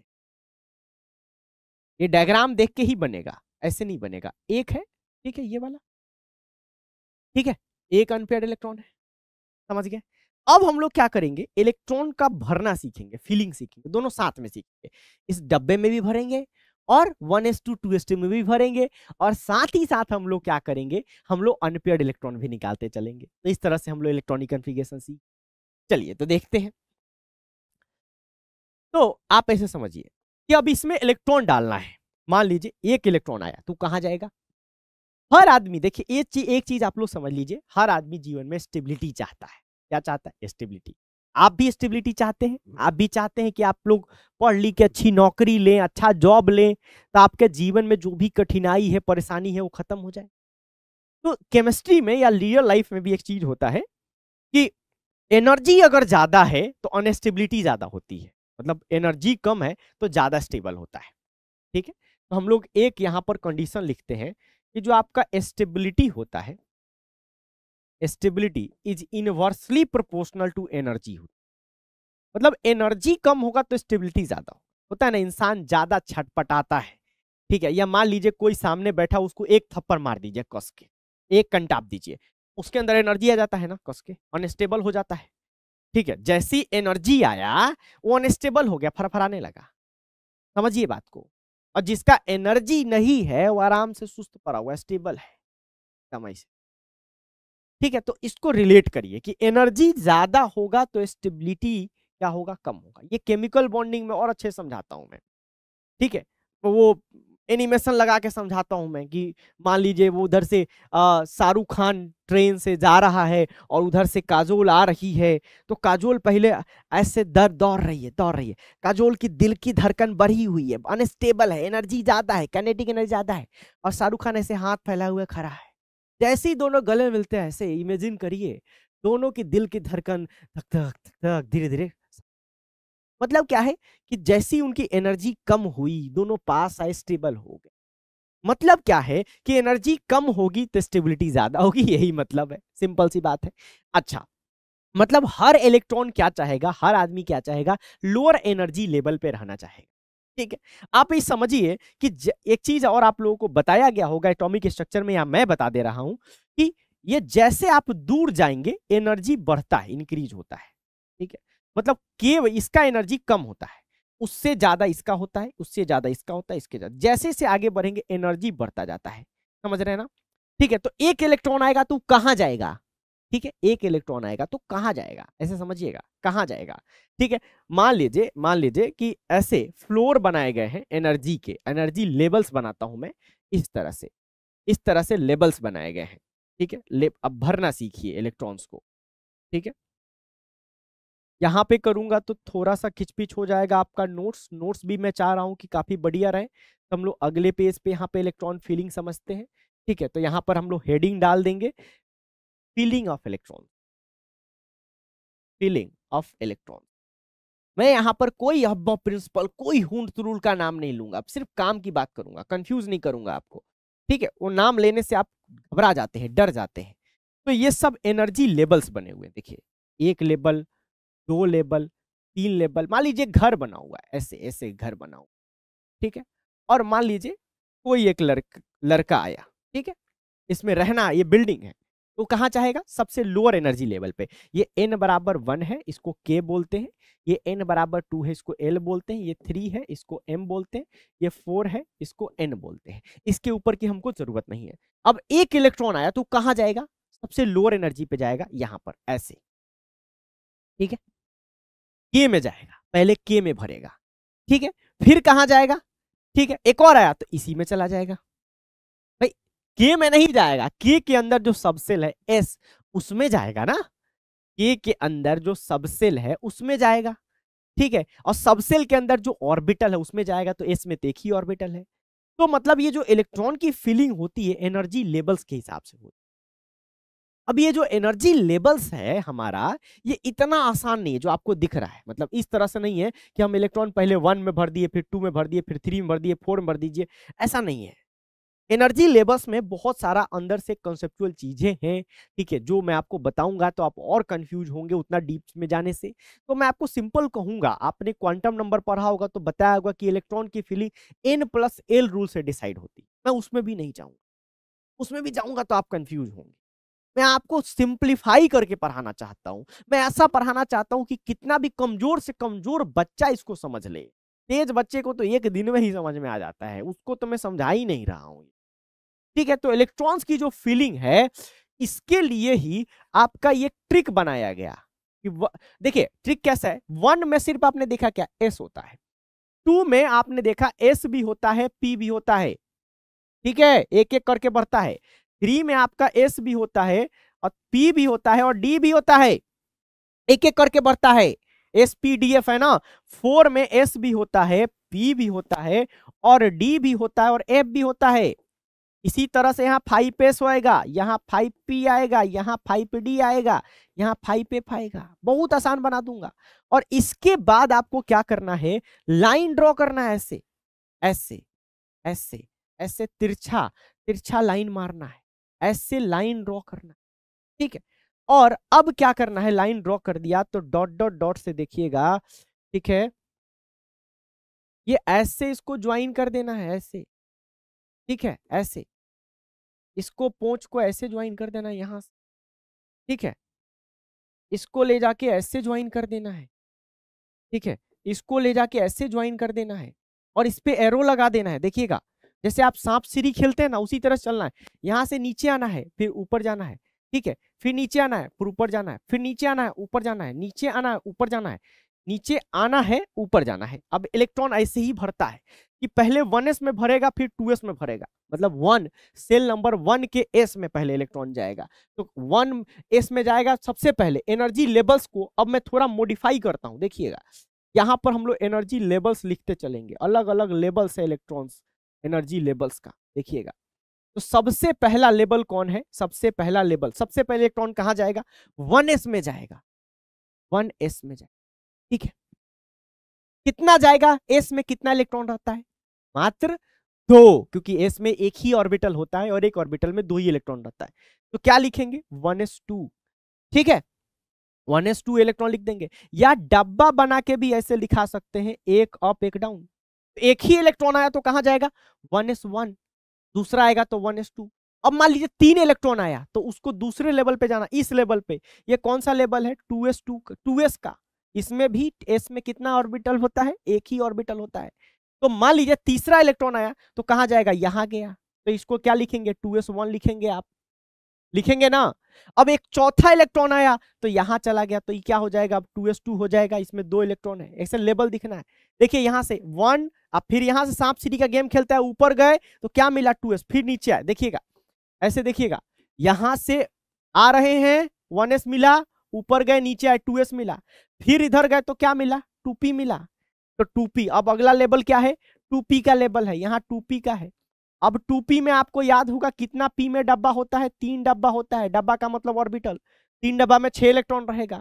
तो अब क्या होगा कि मान लीजिए चौथा इलेक्ट्रॉन आया तो कहां जाएगा? चौथा इलेक्ट्रॉन, देखिए पहला इलेक्ट्रॉन आया यहां गया, दूसरा आया यहां गया, देखिए ध्यान से देखिए, देखिए देखिए देखिए देखिए, घबराइए नहीं। पहला इलेक्ट्रॉन ये रहा, दूसरा ये रहा, तीसरा आया तो ऊपर गया, तो यहां पर गया। अलग अलग लेवल बना हुआ है, लोअर एनर्जी में रहना चाहेगा। फिर चौथा आया तो यहाँ, पांचवा आया तो कहां जाएगा? पांचवा पी में जाएगा, तो पी के भी सबसे पहला वाला में चला गया, पांचवा। छठा आया तो अगला में जाया, सातवा आया तो अगला में गया, ठीक है। एक एक करके हर घर में आदमी जाएगा। पेयरिंग पहले नहीं होगा, पेयरिंग पहले नहीं होगा, पहले सब में एक एक आदमी रहेगा तब पेयरिंग होगा। पर पेयरिंग काहे पहले नहीं हो? मतलब आप ये कहना चाहते हैं कि पेयरिंग काहे पहले नहीं हो? ऐसा क्यों नहीं हो सकता है सर? मैं यहाँ पे बता रहा हूं, ऐसा क्यों नहीं हो सकता है कि ये जो पी है आपका, इसमें 2 इलेक्ट्रॉन आया तो पहले एक आ गया और उसी में पेयरिंग हो जाए, ठीक है। ऐसा क्यों नहीं होगा सर? पेयरिंग काहे नहीं होगा? देखिए जो पेयरिंग है, दोनों इलेक्ट्रॉन पे निगेटिव चार्ज है। एक ही रूम में 2 लड़की को रखिए, दोनों झोटा झोटी करेंगे। सब कहने का क्या मतलब है? 2 निगेटिव चार्ज में हमेशा रिपल्सन होता है। इस घर में एक निगेटिव चार्ज रहता है, आप एक और को डालना चाहते हैं तो क्या होगा? दोनों में रिपल्सन होगा। तो रिपल्सन होगा, फिर भी आप उसको डालना चाहते हैं तो आपको एनर्जी देना पड़ेगा, धक्का मार के अंदर डालना पड़ेगा। कोई भी काम जबरदस्ती होता है उसमें एनर्जी लगता है। जैसे अरेंज मैरिज जबरदस्ती होता है तो उसमें दहेज लगता है, लव मैरिज अपने से होता है तो उसमें कोई दहेज नहीं लगता है। ये काम जबरदस्ती हो रहा है तो इसमें एनर्जी लगेगा, तो एनर्जी आपको देना पड़ेगा। तो आप क्या चाहेंगे? अरे एनर्जी कौन देगा, हटाओ। तो एनर्जी आप नहीं देना चाहेंगे, क्योंकि आप एनर्जी कभी नहीं देना चाहते हैं, तो आप इलेक्ट्रॉन को यहाँ भेज देंगे, फिर इलेक्ट्रॉन को यहाँ भेज देंगे। और अब कोई इलेक्ट्रॉन आएगा नेक्स्ट, उस केस में पेयरिंग करवाना ही पड़ेगा। आप कहेंगे नहीं सर उसको ऊपर भेज दीजिए, ऊपर भेजने में भी तो एनर्जी लग रहा है ना। तो हम क्या प्रेफर करेंगे कि चलिए पेयरिंग करा देते हैं, तो पेयरिंग करा देंगे। तो जब भी आप पेयरिंग कराइएगा उसमें एनर्जी लगता है, उसको पेयरिंग एनर्जी कहा जाता है। आगे चल के खूब डिटेल में पढ़ेंगे, अब इतना जानिए। तो पेयरिंग पहले नहीं होगा, पहले सब में एक एक इलेक्ट्रॉन चला जाएगा और ऑफ में जाएगा। पहले ऑफ में जाएगा तब डाउन में जाएगा, तो ये भर गया। अब मान लीजिए ठीक है, मान लीजिए कि एक और इलेक्ट्रॉन आया तो ऐसे भरेगा, अब पेयरिंग होगा। तो पी में टोटल कितना इलेक्ट्रॉन रह सकता है? 6 रह सकता है, तो 2p6 हो गया। आगे बढ़िए, देखिए 2p6 के बाद क्या? फिर से 3s आ गया। अगला इलेक्ट्रॉन आया तो 3s में कितना डब्बा है भाई साहब? 1, तो इसमें भी 2 इलेक्ट्रॉन हो। फिर आगे बढ़िए, 3s के बाद क्या आएगा? इसे बढ़े तो 3p आया, तो यहाँ पर 3p लिख दिए। p में फिर से क्या होगा? 3 डब्बा बनेगा, 1 2 3। 1 2 3 इलेक्ट्रॉन इसमें ऐसे ऐसे भरेंगे, पहले अप में फिर डाउन में, तो यहाँ पर 2 यहाँ पर 6, ठीक है। फिर आगे बढ़िए तो क्या आया, यहाँ पर 4s आया, 3p के बाद 4s आया, तो ये लेवल फिर से 4s का आ गया, इसको 4s2 बोल दिए, ठीक है। और इसके बाद आपका डी आएगा। तो अब ये जो लेबल है कि पहले 1s आ रहा है, फिर 2s आ रहा है, फिर 2p आ रहा है, फिर 3s 3p और 4s, ये या तो इस तरह से लाइन ड्रॉ करके लिखिए या याद कर लीजिए। कैसे याद होगा समझिएगा, ध्यान से बताता हूं, ठीक है। कि देखिए पहले 1 में तो s आया, ठीक है, तो 1s आया, ठीक है। 2 तो नहीं लिखिए, कोई बात नहीं। फिर 2s आएगा, क्योंकि 1 में तो सिर्फ s ही होता है, 2 में क्या क्या होता है, 1 में सिर्फ s होता है, 2 में s और p दोनों होता है, तो पहले s आया फिर 2p आ गया, यहां तक तो कोई दिक्कत नहीं है। फिर 3 में s आया, फिर 3 का p आया, देखिए 3 का s आया, 3 का p आया। 3 में d भी होता है, लेकिन d यहाँ पे नहीं आएगा, n+l रूल लगता है, पहले 4s आएगा और फिर d आएगा, ठीक है। तो यहां तक तो पहले देखिए, आराम से पढ़ते हैं, यहां तक तो कोई कंफ्यूजन नहीं है ना, ये तो लाइन से चल रहा है, सीरियल वाइज में चल रहा है कि 1 का s, 2, 1 में तो p होता ही नहीं है, तो 1 पूरा भर गया, फिर 2 में गए तो 2 का s भरा पहले, फिर p भरा, ठीक है, फिर 3 का s भरा, p भरा, उसके बाद गए तो हमारा 3d आना चाहिए था, आप कहेंगे, लेकिन 3d नहीं आएगा, वहां n+l रूल लगता है, ठीक है। तो पहले 4s आता है, बाद में 3d आता है, ठीक है। पहले 4s आएगा यहाँ पर, बाद में 3d आएगा, तो उसकी बात हम लोग करेंगे, वहां तक तो हमको जरूरत भी अभी नहीं है शुरू में। तो अभी हम लोग एक एक करके इलेक्ट्रॉन भरेंगे, सीखेंगे, तो आपको समझ में आएगा। तो अब थोड़ा s और p थोड़ा समझ में आ रहा है कि s और p क्या है, ठीक है। s और p किसका नाम है, बिल्डिंग का नाम है, और उसके अंदर ये जो डब्बा दिख रहा है, ये सब घर है, ऑर्बिटल है, रूम है, उसमें इलेक्ट्रॉन रहता है। चलिए, तो अब एक एक करके हम लोग पूरा सीखते हैं, ठीक है। एकदम घबराना नहीं है, एक ही बार में आप लोग सब कुछ रट लेना चाहते हैं, समझ लेना चाहते हैं, ठीक है। माठा घोटाई ना पीठा ढकेल, ठीक है। पहले आराम आराम से छोटी छोटी चीजों को सीखिए, फिर आगे बढ़िएगा। 9th 10th में आप लोगों का किस्मत फूटा था, एक तो सिलेबस हटा दिया, कोरोना आ गया, तो आप लोग कुछ पढ़े नहीं, ठीक है। थोड़ा बहुत पढ़े रहते तो आइडिया रहता। चलिए आगे बढ़ते हैं। तो अब यहाँ पर आ गया हाइड्रोजन से शुरुआत कर रहे हैं। इसमें कितना इलेक्ट्रॉन होता है, एक। तो एक इलेक्ट्रॉन आया तो कहां जाएगा, सबसे नीचे लेवल पे जाएगा। सबसे नीचे लेवल पे कौन है, 1s, एक ही इलेक्ट्रॉन है, तो उसको क्या बोलेंगे, 1s1 बोलेंगे। इसका सबका डब्बा बनाएंगे, एक इलेक्ट्रॉन भर देंगे। अब बताइए इसमें कितना अनपेयर्ड इलेक्ट्रॉन है, कितना अनपेयर्ड इलेक्ट्रॉन आपको दिख रहा है। अनपेयर्ड इलेक्ट्रॉन का कॉन्सेप्ट बहुत इंपॉर्टेंट है, बहुत काम आता है। कितना अनपेयर्ड इलेक्ट्रॉन है, एक है ना भाई, एक है, उसकी शादी भी नहीं, अकेले है, बेचारा बेचारा अकेले है। तो इसमें क्या आ जाएगा, अनपेयर्ड इलेक्ट्रॉन को, हालांकि हम लोग n से रिप्रेजेंट करते हैं, तो n बराबर क्या आ जाएगा, 1, ठीक है। कंफ्यूज नहीं है, बहुत ज्यादा n आ गया, n एक ऐसा टर्म है जो बार बार आता है, कंफ्यूज नहीं होना है। अनपेयर्ड इलेक्ट्रॉन को n से रिप्रेजेंट किया जाता है।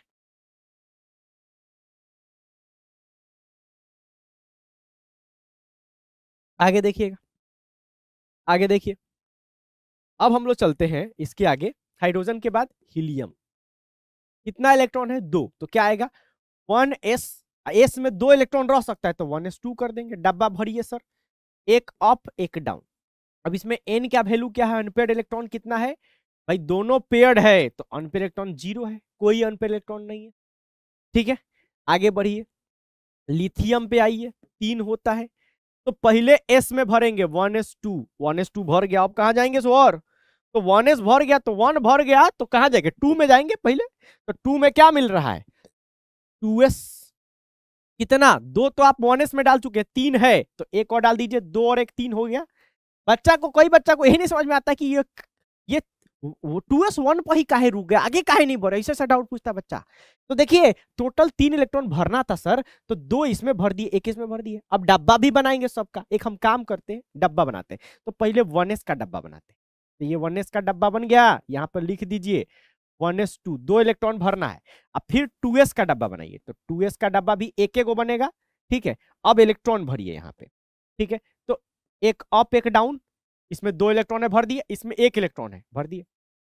अनपेयर्ड इलेक्ट्रॉन टोटल कितना है बताइएगा, अनपेयर्ड इलेक्ट्रॉन, तो यहाँ तो 0 है, क्योंकि दोनों का दोनों पेयर्ड हो गया। यहाँ पर 1 है, तो अनपेयर्ड इलेक्ट्रॉन इसमें कितना आ जाएगा, अनपेयर्ड इलेक्ट्रॉन 1 आ जाएगा, ये वाला। अब आइए बेरिलियम पे।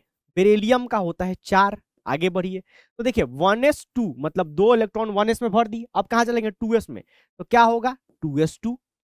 1s2 के बाद क्या आएगा 2s2 आएगा। 2 2 4 इलेक्ट्रॉन भर दिए, 4 ही था, काम हो गया। ठीक है, 1s के बाद 2s आता है, इतना आसान चीज है इसमें भी छटपटाइएगा तो कैसे चलेगा। ठीक है, तो अब इसका डब्बा बनाते हैं 1s का डब्बा। एस में कितना डब्बा होता है एक। देखिए डब्बा चाहे तो हम यहाँ से सुंदर सुंदर बना सकते हैं, थोड़ा टाइम ज्यादा बर्बाद होगा, कोई बात नहीं, ज्यादा नहीं हो रहा है, बना सकते हैं, सुंदर सुंदर बना देते हैं, सुंदर सुंदर। ठीक है, तो इसमें कितना 2 इलेक्ट्रॉन, इसमें भी 2 इलेक्ट्रॉन। ये किसका है, ये 1s का है, 1s2, ये 2s2 का है। अनपेयर्ड इलेक्ट्रॉन कितना दिख रहा है आप लोग को 0। भाई ये भी दोनों पेयर्ड है, ये भी पेयर्ड, अनपेयर्ड 0। अब बेरिलियम के बाद क्या आता है बोरॉन। क्या होता है उसका 5। तो 5 के लिए क्या करेंगे, पहले इलेक्ट्रॉन जाएगा 1s2 में, फिर 2s2 में। अब 2s एस आ गया, देखिए पहले एस आया फिर पी आएगा ना, तो क्या करेंगे 2p1 आ जाएगा। 5 ही तो करना है ना। देखिए 2 + 2 + 1 बराबर 5 हो गया, तो भर गया। अब इसका डब्बा बना दीजिए। पहले 2s, इसका पहले वाले का 1s2 का डब्बा बनेगा, फिर किसका डब्बा बनेगा 2s का डब्बा बनेगा, फिर 2p का डब्बा बनेगा। देखिए 2p का डब्बा बन गया। ठीक है, अब इसको यहां पर डब्बा बनाइए। तो इसमें 3 डब्बा आएगा पी में 3 डब्बा होता है।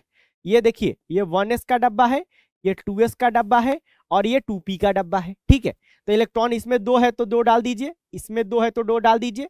अब इसमें एक ही इलेक्ट्रॉन है तो 1 डाल दीजिए। ठीक है ठीक है, 1 डाल दीजिए। अब अनपेयर इलेक्ट्रॉन टोटल कितना आपको दिख रहा है बताइएगा। अनपेयर इलेक्ट्रॉन टोटल कितना है, इसमें 0 है, इसमें 0 है क्योंकि दोनों का दोनों पेयर है, इसमें 1 है, एक बेचारा ये है आपकी तरह है सिंगल।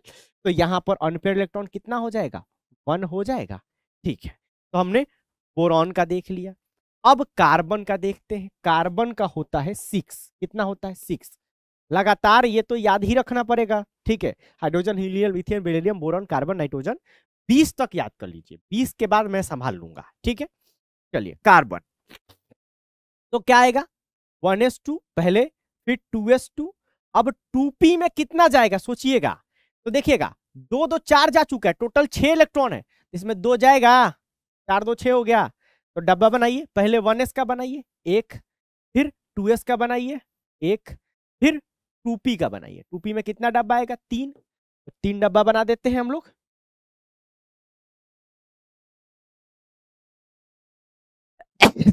दो लाइन बना देने से 3 डब्बा बन जाता है। इलेक्ट्रॉन भरिए 1s2, तो ये लिख भी दीजिए 1s का है, ये 2s का है।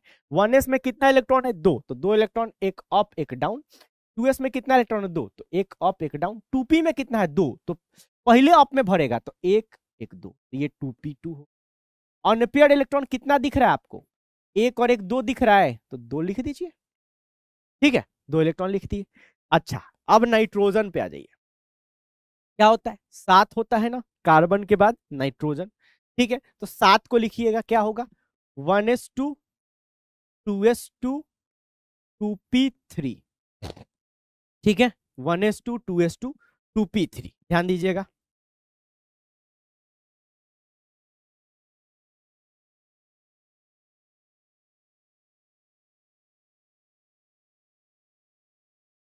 थ्री कैसे, क्योंकि यहां पर 2 2 4 और 3 7। ठीक है, उसमें 3 क्यों गया, क्योंकि 7 टोटल जाना है, यहां 2 चला गया, यहां 2 चला गया, 2 2 4 हो गया, अब +3 4 3 7 हो गया। ठीक है, 7 हो गया। 3 पी में जाएगा, कंफ्यूजन नहीं होना चाहिए। अब डब्बा बनाइए, ये 1s का डब्बा बन गया, ये 2s का, और ये 2p का। ठीक है, इलेक्ट्रॉन भरिए इसमें। अच्छा लिख भी दीजिए पहले, ये 1s का डब्बा है, ये 2s का डब्बा है, ये 2p का डब्बा है। 2p में कितने डब्बा बनते हैं टोटल 3 बनते हैं, तो 3 बना दीजिए, 3 डब्बा बन गए। इलेक्ट्रॉन भरिए। ठीक है, तो यहां पर आता है आपका 1s2 2s2, तो अप डाउन। ठीक है, 2p3 मतलब 3 इलेक्ट्रॉन, 1 2 3 इलेक्ट्रॉन। इसमें कितना अनपेयर इलेक्ट्रॉन है 3 है, देखिएगा 3 अनपेयर इलेक्ट्रॉन इसमें है, 1 2 3। ठीक है, इसमें कितना अनपेयर इलेक्ट्रॉन है 3 आपका अनपेयर इलेक्ट्रॉन है। आगे बढ़ते हैं, अब ऑक्सीजन पे आते हैं। सिमिलरली तो ऑक्सीजन में 8 इलेक्ट्रॉन है, तो ये तो कॉमन जाएगा, पहले 2 इलेक्ट्रॉन जाएगा 1s में, तो 1s2, फिर 2 जाएगा 2s में तो 2s2 और फिर 2p4 हो जाएगा। ठीक है 2p4। अच्छा तो मैं थोड़ा सा इसमें शॉर्टकट मारता हूँ, इसको मैं कॉपी कर ले रहा हूँ। ठीक है आई होप हो जाएगा। हाँ तो देखिए उसी तरह से डब्बा बना दिए। अब क्या होगा हमारे पास, बस चेंज ये करना है कि यहां पर आपके p में 4 इलेक्ट्रॉन है तो ये 2p4 हो जाएगा, तो 3 इलेक्ट्रॉन तो ऐसे जाएगा, चौथा यहाँ पेयर्ड हो जाएगा। तो अनपेयर्ड इलेक्ट्रॉन इसमें आपको कितना दिख रहा है, कितना अनपेयर्ड इलेक्ट्रॉन दिख रहा है देखिएगा, एक और एक 2 अनपेयर्ड इलेक्ट्रॉन दिख रहा है आपको। तो इसमें आपका n का वैल्यू क्या आ जाएगा, 2 आ जाएगा। n का वैल्यू क्या आ जाएगा, 2 आ जाएगा। ठीक है इसमें 2 अनपेयर्ड इलेक्ट्रॉन। तो आई होप आपको अनपेयर्ड इलेक्ट्रॉन भी निकालने आ रहा है, आप समझ पा रहे हैं। अच्छा एक और कॉन्सेप्ट आपको यहां पर बताना है, इसको देखिए आप, इसको देखिए, नाइट्रोजन को स्टार लगाइए। यहां पर देखिए p में कितना इलेक्ट्रॉन है, 3। p में कितना इलेक्ट्रॉन है, 3। और p में रहता कितना है, 6। तो कह सकते हैं कि आधा भरा हुआ है p आधा भरा हुआ है। टोटल 6 रहते हैं, 3 है तो आधा भरा हुआ है। तो इसको कहा जाता है हाफ फिल्ड। क्या कहा जाता है, हाफ फिल्ड। हाफ फिल्ड मतलब आधा भरा हुआ, सिंपल हिंदी में। ठीक है ये क्या है, आधा भरा हुआ है। ठीक है पूरा भरा हुआ को फुल फील्ड कहेंगे, तो हाफ फील्ड थोड़ा सा आपको फील आ रहा है। ठीक है ध्यान दीजिएगा। अब फ्लोरीन पे आते हैं, 9 होता है, इलेक्ट्रॉन भरिए, 1s2 2s2। p में कितना जाएगा जनाब, यहां पर 9 है, 4 हो चुका है, 5, 2p5। ठीक है तो अब इसी को कॉपी करके मैं यूज कर लूंगा। ठीक है थोड़ा समय बचेगा हमारा। देखिए तो क्या चेंज कहां पर आएगा, सिर्फ यहां पे लास्ट में चेंज आएगा, क्या हो जाएगा, 2p5 हो जाएगा। ठीक है 5 का मतलब 5 इलेक्ट्रॉन, तो जब इसमें 4 इलेक्ट्रॉन है, 1 2 3 4, तो 5 हो जाएगा। अब अनपेयर्ड इलेक्ट्रॉन क्या है, सिर्फ ये लास्ट वाला, एक अनपेयर्ड इलेक्ट्रॉन हो गया।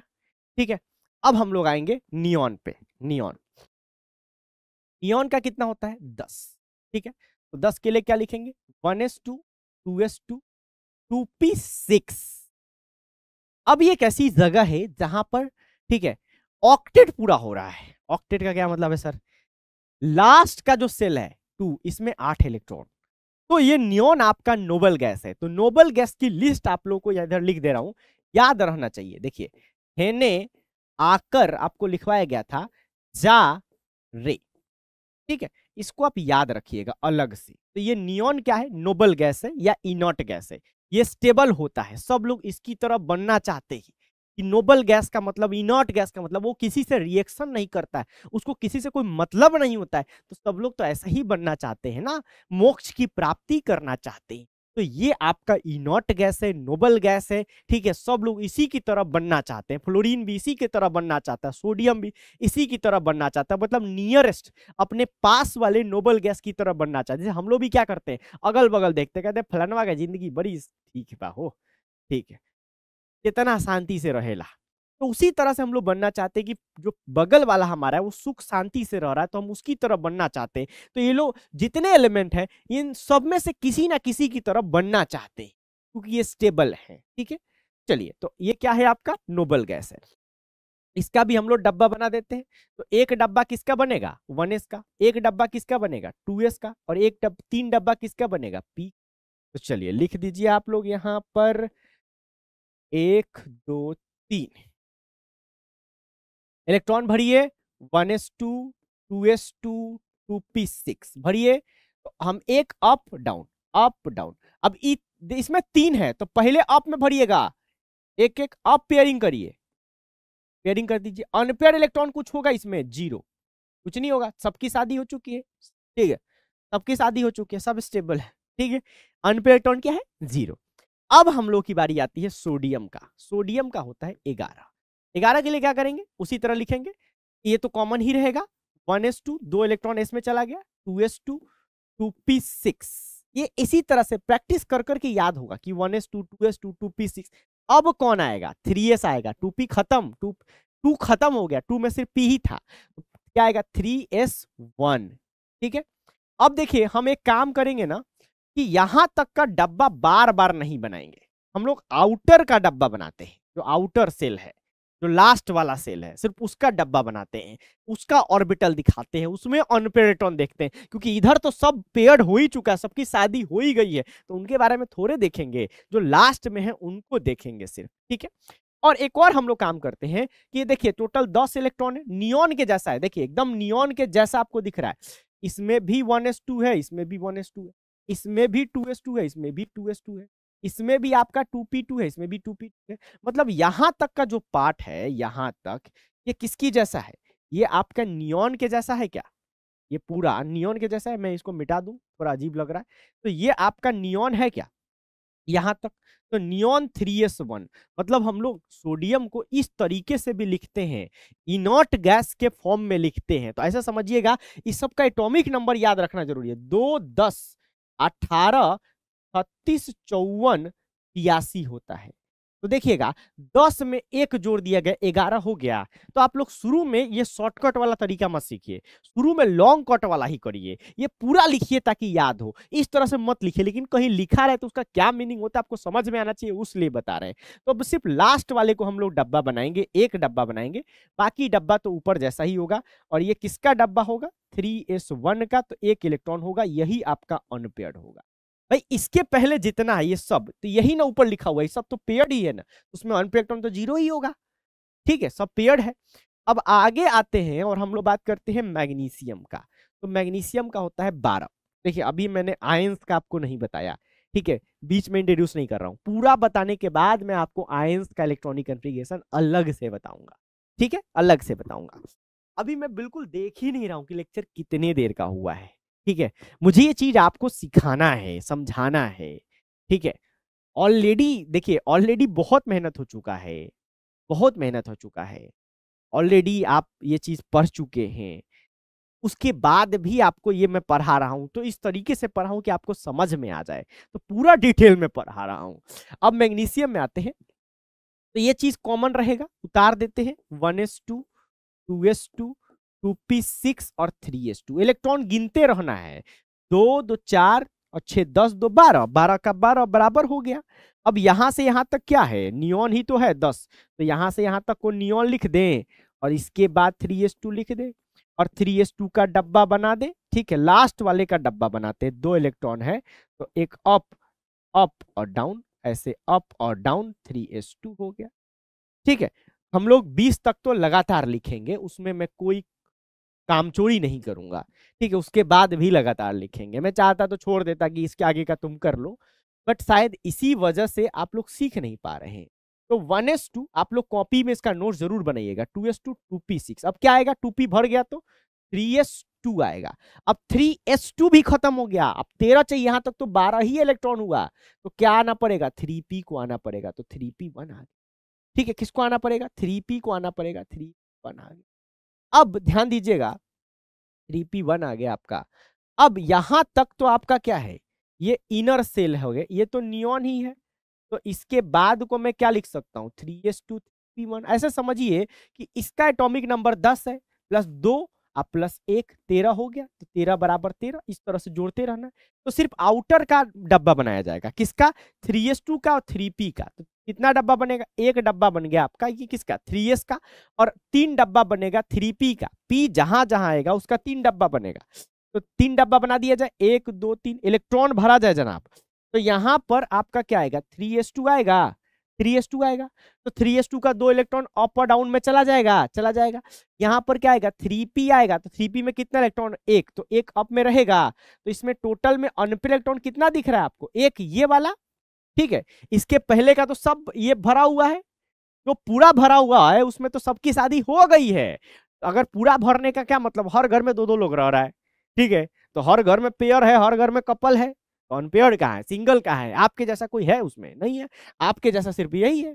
आगे बढ़ते हैं, ठीक है, इसके बाद सिलिकॉन का 14 होता है, तो चलिए आगे बढ़िए, 1s2, 2s2, 2p6, ठीक है, 1s2, 2s2, 2p6, 3s2, 3p में कितना जाएगा, जोड़िए पहले, 2, 2, 4, 6, 10, 2, 12 और यहाँ पे 14, तो इसमें कितना जोड़ दें, 2, तो 14 हो जाएगा, ठीक है। और यहां तक क्या है, यहां तक अगेन आपका क्या है, यहां तक तो नियॉन है, ठीक है, नियॉन।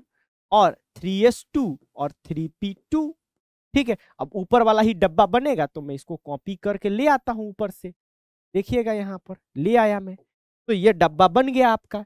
ये डब्बा 3s2 का हुआ, ये 3p क्या बन जाएगा, यहाँ पे तो 1 था, यहाँ पे 3p2 है, तो 2 का क्या मतलब हो गया, 2 का क्या मतलब हो गया, एक अप में तो दूसरा भी अप में, तो कितना सिंगल आपको दिख रहा है, दो घर में दो सिंगल दिख रहे हैं, 2 अनपेयर इलेक्ट्रॉन इसमें आ जाएगा। ठीक है, 2 अनपेयर इलेक्ट्रॉन आ गया। अब आ जाएगा फास्फोरस जिसका होता है 15, तो पूरा लिखिए 1s2 2s2 2p6 3s2 3p3 आ जाएगा, एक बढ़ जाएगा। ठीक है, 15 इलेक्ट्रॉन गिन लीजिए। ठीक है, 15 गिनिए, 2 2 4 6 10 2 12 12 3 15, और जो डायग्राम बनेगा वो ऐसा ही बन जाएगा। इसको मैं ऊपर से ले आता हूं नीचे। ठीक है, तो देख लीजिए यहाँ पर हम सिर्फ चेंजेस करने वाले हैं। ठीक है, यहाँ पर क्या हो जाएगा 3p3, तो 3p3 ऐसा बन जाएगा। ठीक है, तो कितना अनपेयर इलेक्ट्रॉन हो जाएगा, यही तीनों, तो इसमें आपका 3 अनपेयर इलेक्ट्रॉन हो जाएगा। ये अनपेयर इलेक्ट्रॉन बहुत सारी कहानी बयां करता है, पैरामैग्नेटिक, डायमैग्नेटिक, कलर, म्यू की वैल्यू, मैग्नेटिक मोमेंट की वैल्यू सब बताता है, बहुत सवाल पूछा जाता है, लेकिन उसमें अचानक से नहीं घुस रहे, धीरे धीरे धीरे धीरे धीरे धीरे आपको, ठीक है, धीरे धीरे बताएंगे, सब हो जाएगा, सब हो जाएगा, विश्वास रखिए, अपने ऊपर विश्वास रखिए, टीचर के ऊपर विश्वास रखिए, मेहनत पर विश्वास रखिए, हो जाएगा, हो जाएगा।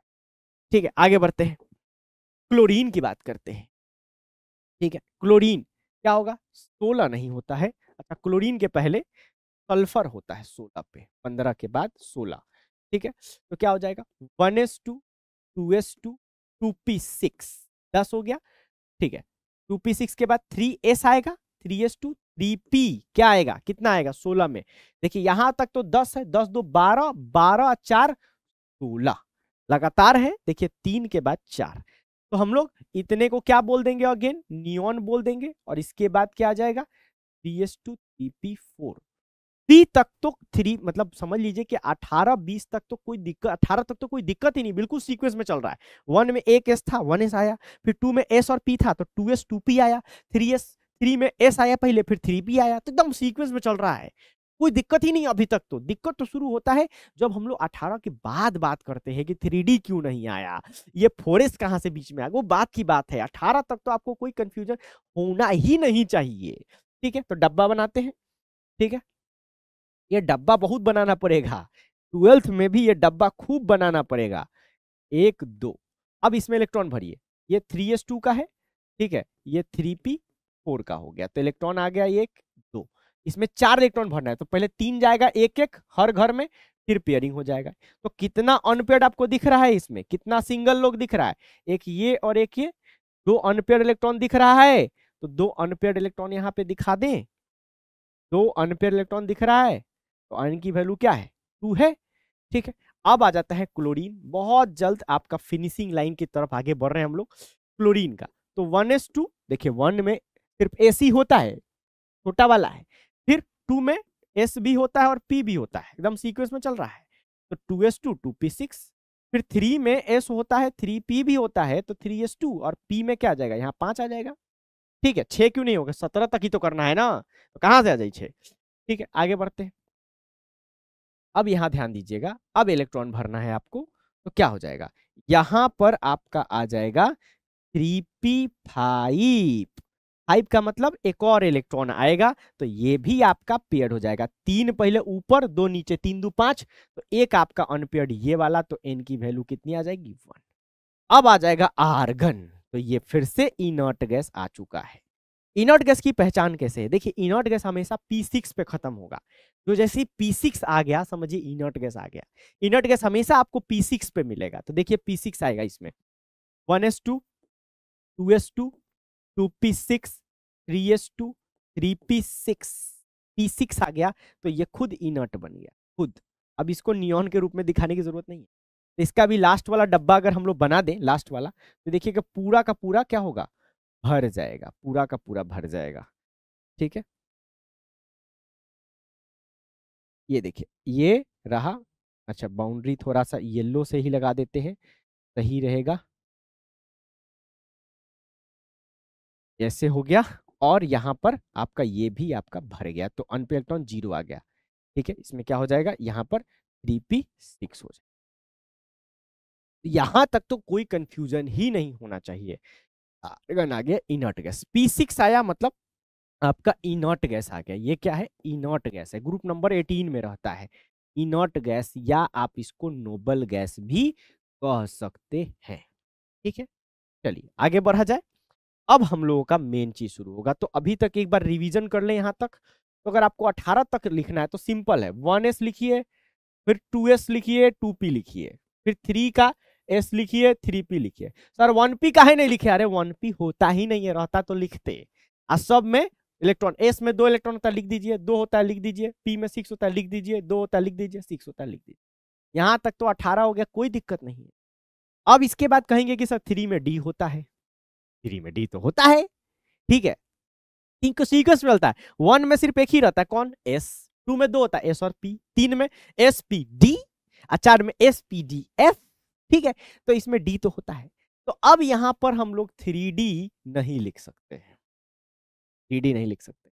यहां पर हम लोग को 4s को एंट्री देना पड़ेगा और इसके बाद आपका 3d आएगा। और क्यों? यहां पे लगता है क्वांटम नंबर का concept, n plus n rule, n plus l rule, ठीक है। तो n प्लस एल रूल लगा के ये चीज सब समझ में आती है, सॉल्व होती है। जैसे l का वैल्यू s के लिए 0 होता है तो 4 प्लस 0 4 होगा, इसके लिए d के लिए 2 होता है तो 3 प्लस 2 5 होगा, तो पहले 4 आएगा फिर 5 आएगा। पर उसमें मत पढ़िए, छोड़िए क्वांटम नंबर को, ठीक है। क्वांटम नंबर को अभी इसमें मत घुसाइए, क्वांटम नंबर छोड़ दीजिए। सिंपल भाषा में देखिए कि भाई यहां पर ऐसा होना चाहिए था, पहले आना चाहिए था 3d को, फिर 4s को, ये पलट जाता है, स्वैपिंग हो जाता है, ये इधर आ जाता है, ठीक है, पलट जाता है, ऐसे समझिए। ये पलटा पलटी का कॉन्सेप्ट समझ लीजिए। पलटा पलटी कॉन्सेप्ट हो जाएगा तो फिर से लिखते हैं, क्या हो जाएगा? 1s2 2s2 2p6 3s2 3p6, पहले आएगा 4s2, देन आएगा 3d10। का है 3d10? क्योंकि d में 10 इलेक्ट्रॉन होता है, इसलिए 3d10।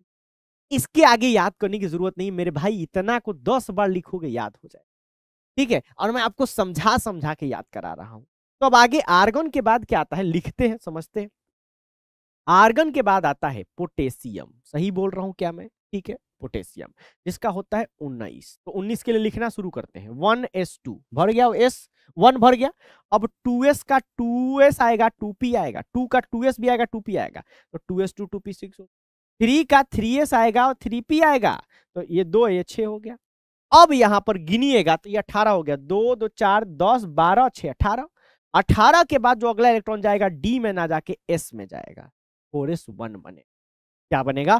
4s1। और यहां तक 18 है, ये क्या है? इनॉट गैस है, तो यहां तक को आर्गन लिख सकते हैं। तो इस पूरे इलेक्ट्रॉनिक कन्फिग्रेशन को हम लोग आर्गन 4s1 लिख सकते हैं। तो अगेन हम लोग यहां तक का डब्बा नहीं बनाएंगे, सिर्फ लास्ट वाले का डब्बा एक ही डब्बा बनेगा। और उसमें कितना इलेक्ट्रॉन रहेगा?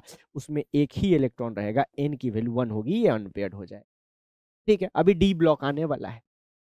अच्छा, ये ब्लॉक कैसे डिसाइड होता है ये अब रेगुलर क्लास में बताएंगे, ठीक है। तो आपको ज्यादा समझ में आएगा, सिंपल सी बात है। लास्ट इलेक्ट्रॉन जिसमें जाता है उसी ब्लॉक का होता है। लास्ट इलेक्ट्रॉन किसमें एस में जा रहा है तो एस ब्लॉक का हो गया। अगर लास्ट इलेक्ट्रॉन डी में जाने लगा तो डी ब्लॉक का, पी में जाना तो पी ब्लॉक का। बहुत आसान है, ठीक है। चलिए अब देखिए यहां पर, अब अगला है कैल्शियम, जिसका होता है 20। तो 20 के लिए क्या करेंगे? एक तरीका है कि भाई इसको 18 1 19 मान ले रहे हैं, तो डायरेक्ट लिख दो ना 18, आर्गन मतलब 18। अब 20 का मतलब 2, 18 2 20, या पूरा लिख दो, चलो लिख दो, याद होगा। 1s2 2s2 2p6 3s2 3p6 4s2। सिर्फ लास्ट वाले का बनाओगे, लास्ट वाले में 2 इलेक्ट्रॉन आ जाएगा, ठीक है, एक अप एक डाउन, ठीक है। अनपेयर्ड इलेक्ट्रॉन 0 हो जाएगा। ये आपका 4s1 है, ये आपका 4s2। अब मजा शुरू होगा। अब यहां से डी ब्लॉक का इलेक्ट्रॉनिक कॉन्फ़िगरेशन आ रहा है, जो बहुत इंपॉर्टेंट है, ठीक है। कौन क्या है? Electronic configuration of D, electronic configuration of D block. अब डी ब्लॉक का क्या मतलब? लास्ट इलेक्ट्रॉन डी में जाएगा, देखना कैसे। तो सबसे पहला है स्कैंडियम, 21 होता है, ठीक है। दो तरीका है, एक तो तरीका पूरा लिखता हूं पहले, देखो 1s भरा, 2s का 2p भी आएगा, 3s का 3p भी आएगा, ठीक है, सिंपल चल रहा है। फिर अब यहाँ पे 3d ना के पहले 4s आता है और फिर आपका 3d आता है। अब इलेक्ट्रॉन भरिए, 2 तो 4 अच्छे 10, तो 12, 12 6 18, 18 2 20 है 21, तो डी में लास्ट इलेक्ट्रॉन जाएगा 21। क्या अब आपको डब्बा, अब इसी को क्या कर सकते थे, यहां से यहां तक तो कितना है 18 है, तो इसी को लिख दीजिए ना जनाब, आर्गन 4s2 3d1। ठीक है, और डब्बा लास्ट वाले का बनाइए, लास्ट वाले का डब्बा बनाना बहुत जरूरी है। लास्ट वाले का डब्बा अगर आपको नहीं बनाने आया तो बहुत दिक्कत होगा, बहुत क्वेश्चन आता है इधर से। मैं बता रहा हूं ना, जेई नीट कोई भी एग्जाम दो, ये जो 21 से लेके 30 तक का इलेक्ट्रॉनिक कॉन्फ़िगरेशन है, यहां से एक सवाल तो आपके एग्जाम में टपकता ही टपकता है, सीना ठोक के कह रहे हैं। ठीक है, चलिए तो डब्बा बनाते हैं। 4s का डब्बा इसे बन गया छोटू सा एक। डी में कितना डब्बा होता है 5, तो 5 डब्बा बनेगा, जितना होता है उतना बनाना पड़ेगा। 1 2 3 4, 4 लिख देंगे तो 5 हो जाएगा, 5 डब्बा बन जाएगा। अब यहां पर आ गया 4s2, 2 इलेक्ट्रॉन भर गया। ठीक है, 2 इलेक्ट्रॉन। अब 3d1 में तो एक ही इलेक्ट्रॉन रहेगा, ये 3d1 है, तो अनपेयर्ड इलेक्ट्रॉन कितना है, एक ही ना है, यही ना सिंगल है। ठीक है, यही ना सिंगल है, तो एक अनपेयर्ड इलेक्ट्रॉन। अब स्कैंडियम के बाद आता है टाइटेनियम, कोई कंफ्यूजन अभी तक नहीं चल रहा है, ये है 22। ठीक है, तो अब आप थोड़े से बड़े बन गए हैं, पूरा नहीं लिखिए, डायरेक्ट लिखिए। आर्गन को 18 समझिए, तो आपको जब डी ब्लॉक का सीख रहे हैं तो फोकस आपका 4s2 3d1 पे होना चाहिए। तो आर्गन का आप 18 लिखिए। ठीक है, 18 हो गया। अब 4s2 मतलब 20 और 3d2, तो 20 और 2 22, 18 + 2 बराबर क्या हुआ 22। अरे बचपन का गिनती सिखा रहे हैं आपको। ठीक है, कुछ नहीं है, गिनती है। ठीक है, जोड़ घटाव सिखा रहे हैं आप। नहीं? क्लास में जो सरकारी स्कूल में पढ़ते थे, रात शाम में जब क्लास छूटने से पहले खूब रटवा जाता था, 1 2, सब लोग बोलते 3 4 5 6 7 8 9 10, 1 पर 1 11, 1 पर 2 12, आप लोग इंग्लिश में कहते हैं। ठीक है, 1 1 11, 1 2 12, वही है। ठीक है, चलिए तो लास्ट वाले का आपको डब्बा बनाना है, फोकस आपको लास्ट वाले पे होना है। ठीक है, इसीलिए मैंने पूरा नहीं लिखा, पूरा भी लिख सकते हैं, कोई दिक्कत वाली बात नहीं है। अब यहां पर ध्यान दीजिएगा, लास्ट वाले का डब्बा की हम लोग बात कर रहे हैं।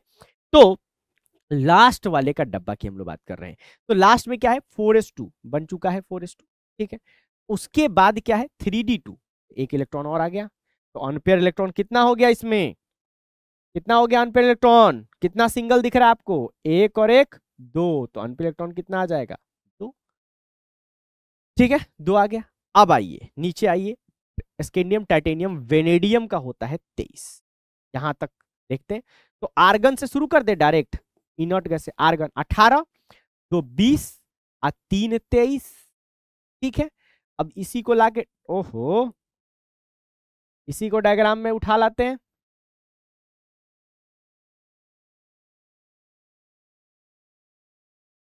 यहां दिखेगा, देखिएगा डायग्राम में क्या है भाई, 4s2 है और 3d3 है, तो 4s2 और यहां पे है 3d3, तो 3d3 लिख देते हैं, 3d3।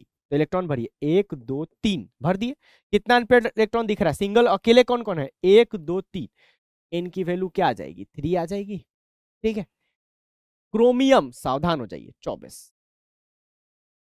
तो इसका आर्गन लिखते हैं, आर्गन 4s2 कितना हुआ, पूरा लिखते हैं, let's do one more, 1s2 2s2 2p6 3s2 3p6 4s2, count करिए। ठीक है, यहां तक तो क्या है आर्गन है। ठीक है, 18 है। ठीक है, 18 2 20 और 4 24, 3d4 आप ये लिखेंगे, लेकिन ये गलत हो जाए। ठीक है, और बहुत सारे लोग यही लिखवा देते हैं। एक बार मैं एक ऑफलाइन कोचिंग में कुछ दिन के लिए पढ़ाने गया था, मैं लिखा आर्गन का इलेक्ट्रॉनिक कॉन्फ़िगरेशन, मैं तो सही वाला लिखा, ये तो सही नहीं है। ठीक है, अरे बच्चे के सर आप गलत पढ़ा रहे हैं, आप गलत पढ़ा रहे हैं, आप गलत पढ़ा रहे हैं। मैं कहा अरे ऐसे कैसे हो गया, तो मैं बिल्कुल बिना सोचे बोला कि नहीं मैं बिल्कुल सही पढ़ा रहा हूँ। ठीक है, उन्होंने मुझसे, मैंने पूछा आप क्यों कह रहे हैं आप गलत पढ़ा रहे हैं, मैंने उनकी नोट्स देखी, उनके नोट्स में सही में यही लिखा हुआ था। ठीक है, मैंने बताया कि ये गलत है, बच्चे नहीं माने, उनको कुछ कुछ बुक्स निकाल के दिखाया, वीडियोस दिखाया, फिर वो माने, और उन्होंने उसी क्लास में उस टीचर की नोट्स तक फाड़ दी। ठीक है, नोट्स फाड़ दी। तो मतलब क्योंकि उनको लगा कि और पता नहीं क्या क्या गलत होगा, क्योंकि ये बहुत बेसिक चीज है। अगर इसको भी कोई गलत पढ़ा रहा है तो जाहिर सी बात है कि केमिस्ट्री उस टीचर को नहीं आती है, ये बहुत बेसिक चीज है। तो यहाँ पे क्या कॉन्सेप्ट है, उस कॉन्सेप्ट को हम लोग देखते हैं। कॉन्सेप्ट है हाफ फील्ड का। देखिए, हम लोग ये मानते हैं कि जो आपका फुल्ली फील्ड होता है, या हाफ फील्ड से ही बात करते हैं आप लोग पहले, जो हाफ फील्ड होता है, हाफ फील्ड, ठीक है, ये मोर स्टेबल होता है पार्शियल फील्ड से, मतलब अदर से। पार्शियल फील्ड का मतलब अदर्स। क्या मतलब सर, नहीं समझे? अब देखिए, डी में टोटल कितने ऑर्बिटल्स है? 5, ठीक है। डी में टोटल कितने ऑर्बिटल है? 5। कितने इलेक्ट्रॉन रहते हैं? 10। 1 2 3 4 5, 5 हो गए, ठीक है। 1 2 3 4 5, ठीक है, 5 हो गए। अब सब में एक एक इलेक्ट्रॉन डाल दें, एक एक इलेक्ट्रॉन, तो कह सकते हैं कि ये हाफ फील्ड है, आधा भरा हुआ है। हाफ फील्ड का क्या मतलब? आधा भरा हुआ। सब में दो दो डाल देते तो फुल फील्ड हो जाता, ठीक है। तो हाफ फील्ड आपका ज्यादा स्टेबल होता है, ये स्टेबिलिटी का ऑर्डर है पार्शियल फील्ड से। कहने का क्या मतलब है कि अगर मेरे पास दो कॉन्फ़िगरेशन है, इसको क्या बोलूंगा मैं? 3d5 बोलूंगा ना। ये क्या है? 3d5, 5 इलेक्ट्रॉन है। और एक कॉन्फ़िगरेशन मेरा ये कहता है, इसी को नीचे लाया मैं, ओहो क्या हो गया, अच्छा सही ही था, थोड़ा समय लगता है। इसी को नीचे लाया मैं और एक यहां से डिलीट कर दिया, ठीक है। अब बताइए ये क्या है? अब 4 इलेक्ट्रॉन है, 3d4 है। तो मैं ये कहता हूं कि 3d5 is more stable then 3d4। मेरा ये कहने का मतलब है। क्यों? क्योंकि होता क्या है, हालांकि ये डीप कॉन्सेप्ट है, ये मतलब हो सकता है बहुत सारे बच्चों को समझने में दिक्कत है, बट मैं पूरी कोशिश करूं। देखो होता क्या है, ये सब आपको अप अप में दिख रहे हैं ना, सब के सब। तो सब अप अप में है ना, तो सब एक्सचेंज कर सकते हैं। They can exchange their position, like this can go to this, ये यहां जा सकता है, यहां जा सकता है, यहां जा सकता है, एक्सचेंज कर सकता है। तो जब एक्सचेंज करते हैं ना तो एनर्जी रिलीज होती है, ठीक है। मैं यहां से ऐसे ऐसे जा रहा हूं, मैं कूद रहा हूं, तो मेरी एनर्जी क्या हो? कम होगी ना, रिलीज होगी। जब एनर्जी कम होगी तो स्टेबिलिटी बढ़ेगी, सिंपल कॉन्सेप्ट। तो यहां पर क्या है, 5 एक जैसे हैं, तो पांचों एक दूसरे के घर में जा सकते हैं, आ सकते हैं। अब किसी एक में 2 इलेक्ट्रॉन डाल दो तो फिर वो चीज डिस्टर्ब हो जाती है। किसी में 4 ही है तो 4 ही ना एक दूसरे के आगे पीछे कर सकते हैं। यहाँ पे सिमेट्री एक दिख रही है आपको, सिमेट्री, सब पांचों में एक एक इलेक्ट्रॉन है, देयर इज ए सिमेट्री। तो इस सिमेट्री की वजह से स्टेबिलिटी बढ़ जा रही है, एनर्जी रिलीज हो रही है, एक्सचेंज एनर्जी रिलीज हो रही है, उसकी वजह से स्टेबिलिटी बढ़ जा रही है। तो 3d5 is more stable then 3d4। आप कहेंगे सर ये चीज आप नाइट्रोजन के केस में क्यों नहीं किए? वहां पर भी आप मतलब जो पी सबसेल है उसमें क्यों नहीं किए? क्योंकि यहाँ पे 3 ही आपके क्या थे, वो भी स्टेबल होता है। अगर आप बात करेंगे, मैंने आपको बताया था, हिंट किया था थोड़ा सा, जब नाइट्रोजन की बात कर रहे थे तो यहां पर भी बोला था कि ये हाफ फील्ड है, तो ये p3 भी ज्यादा स्टेबल है। लेकिन आप कहेंगे कि सर अगर p3 ज्यादा स्टेबल है तो जैसा आप क्रोमियम में कर रहे हैं, ठीक है, वैसा एक्सेप्शन यहां क्यों नहीं आया? उसकी भी बात करेंगे, पहले क्रोमियम की बात कर लेते हैं, नहीं तो कंफ्यूज हो जाएंगे आप। ठीक है, ध्यान दीजिएगा, यहाँ पे ध्यान दीजिएगा। तो हमारा एक अभी क्या कह रहे थे कि ये जो 3d5 है ये ज्यादा स्टेबल है 3d4 से। नहीं समझ में आया, रट लीजिए कि हाफ फील्ड ज्यादा स्टेबल होता है पार्शियल फील्ड से, बस। तो अब क्या होगा कि ये इलेक्ट्रॉन यहां से 4s से इसमें चला जाएगा, मतलब ये हो जाएगा 4s1 और ये हो जाएगा 3d5। तो ये वाला इलेक्ट्रॉनिक कॉन्फ़िगरेशन सही है, ऊपर वाला गलत है। मतलब क्रोमियम में एक्सेप्शन आता है, क्यों आता है? हाफ फील्ड की वजह से आता है। और हाफ फील्ड क्या है? काइंड ऑफ एक एक्सचेंज एनर्जी का कॉन्सेप्ट है। तो half field is always stable, more stable then partial field, और फुल फील्ड तो सबसे ज्यादा स्टेबल होता है। समझ में आया थोड़ा सा? ठीक है। तो अब अगर क्रोमियम का इलेक्ट्रॉनिक कॉन्फ़िगरेशन पूछा जाए तो क्या होगा? फाइनल क्रोमियम का आंसर क्या होगा? ठीक है, आर्गन से लिख देते, आर्गन, और क्या आएगा? 4s1 है, 3d5 होगा, 4s2 3d4 नहीं होगा, एक इलेक्ट्रॉन वहां चला गया। ठीक है। अब ये चीज कई सारे बच्चे पूछते हैं कि ऐसा चीज अगर हमारे इधर भी बना था, पी वाले केस में भी बना था, बहुत सारे जगह पे पी वाले केस में बना था, ठीक है, जहां पे P2 था। जैसे मान लीजिए कोई P2 आपको दिख रहा है, P4 है, P1 P2, तो आप कहते हैं कि सर यहां से एक इलेक्ट्रॉन इधर भेज दीजिए, मतलब 3s1 बना देते, 3p3 बना देते, तो यहां पर भी हाफ फील्ड होगा। देखिए पी में भी हाफ फील्ड होने से स्टेबिलिटी बढ़ेगा, लेकिन हमें क्या देखना होता है, आप जब यहां से इलेक्ट्रॉन जो भेज रहे हैं, आप ऐसे मुंह उठा के थोड़ा ना भेज देंगे। आप जो यहां पर इलेक्ट्रॉन भेज रहे हैं, कहां से कहां आप इलेक्ट्रॉन भेज रहे हैं, यहां से यहां जो इलेक्ट्रॉन, उसमें एनर्जी लगती है भाई साहब। तो वो जो एनर्जी लग रही है वो, और जो एक्सचेंज एनर्जी मिल रहा है, तो एक्सचेंज एनर्जी जो रिलीज हो रहा है वो ज्यादा होना चाहिए जितनी लग रही है इसे, ठीक है। तो यहां पर एक्सचेंज एनर्जी की वैल्यू उतनी सफिशिएंट है कि जो एनर्जी लग रही है वो पूरी हो जा रही है, इसलिए यहां पे हो रहा है। तो आप इसको रट लीजिए कि क्रोमियम में एक्सेप्शन होता है। क्यों होता है थोड़ा बहुत बता दिया आपको, थोड़ा बहुत क्या पूरा ही बता दिया, ठीक है। तो क्रोमियम क्लियर हो गया। अब मैग्नीज पे आइए, सिर्फ क्रोमियम पे ही आपको दिक्कत है। और देखिए डी ब्लॉक का इलेक्ट्रॉनिक कॉन्फ़िगरेशन बच्चों वाला है, बहुत आसान है। अभी तक हमने डी में क्या क्या पढ़ा है देखिएगा। स्कैंडियम 1 था तो डी में 1, 4s2 3d1। 2 था तो डी में 2, 4s2 3d2। 3 था तो 4s2 3d3।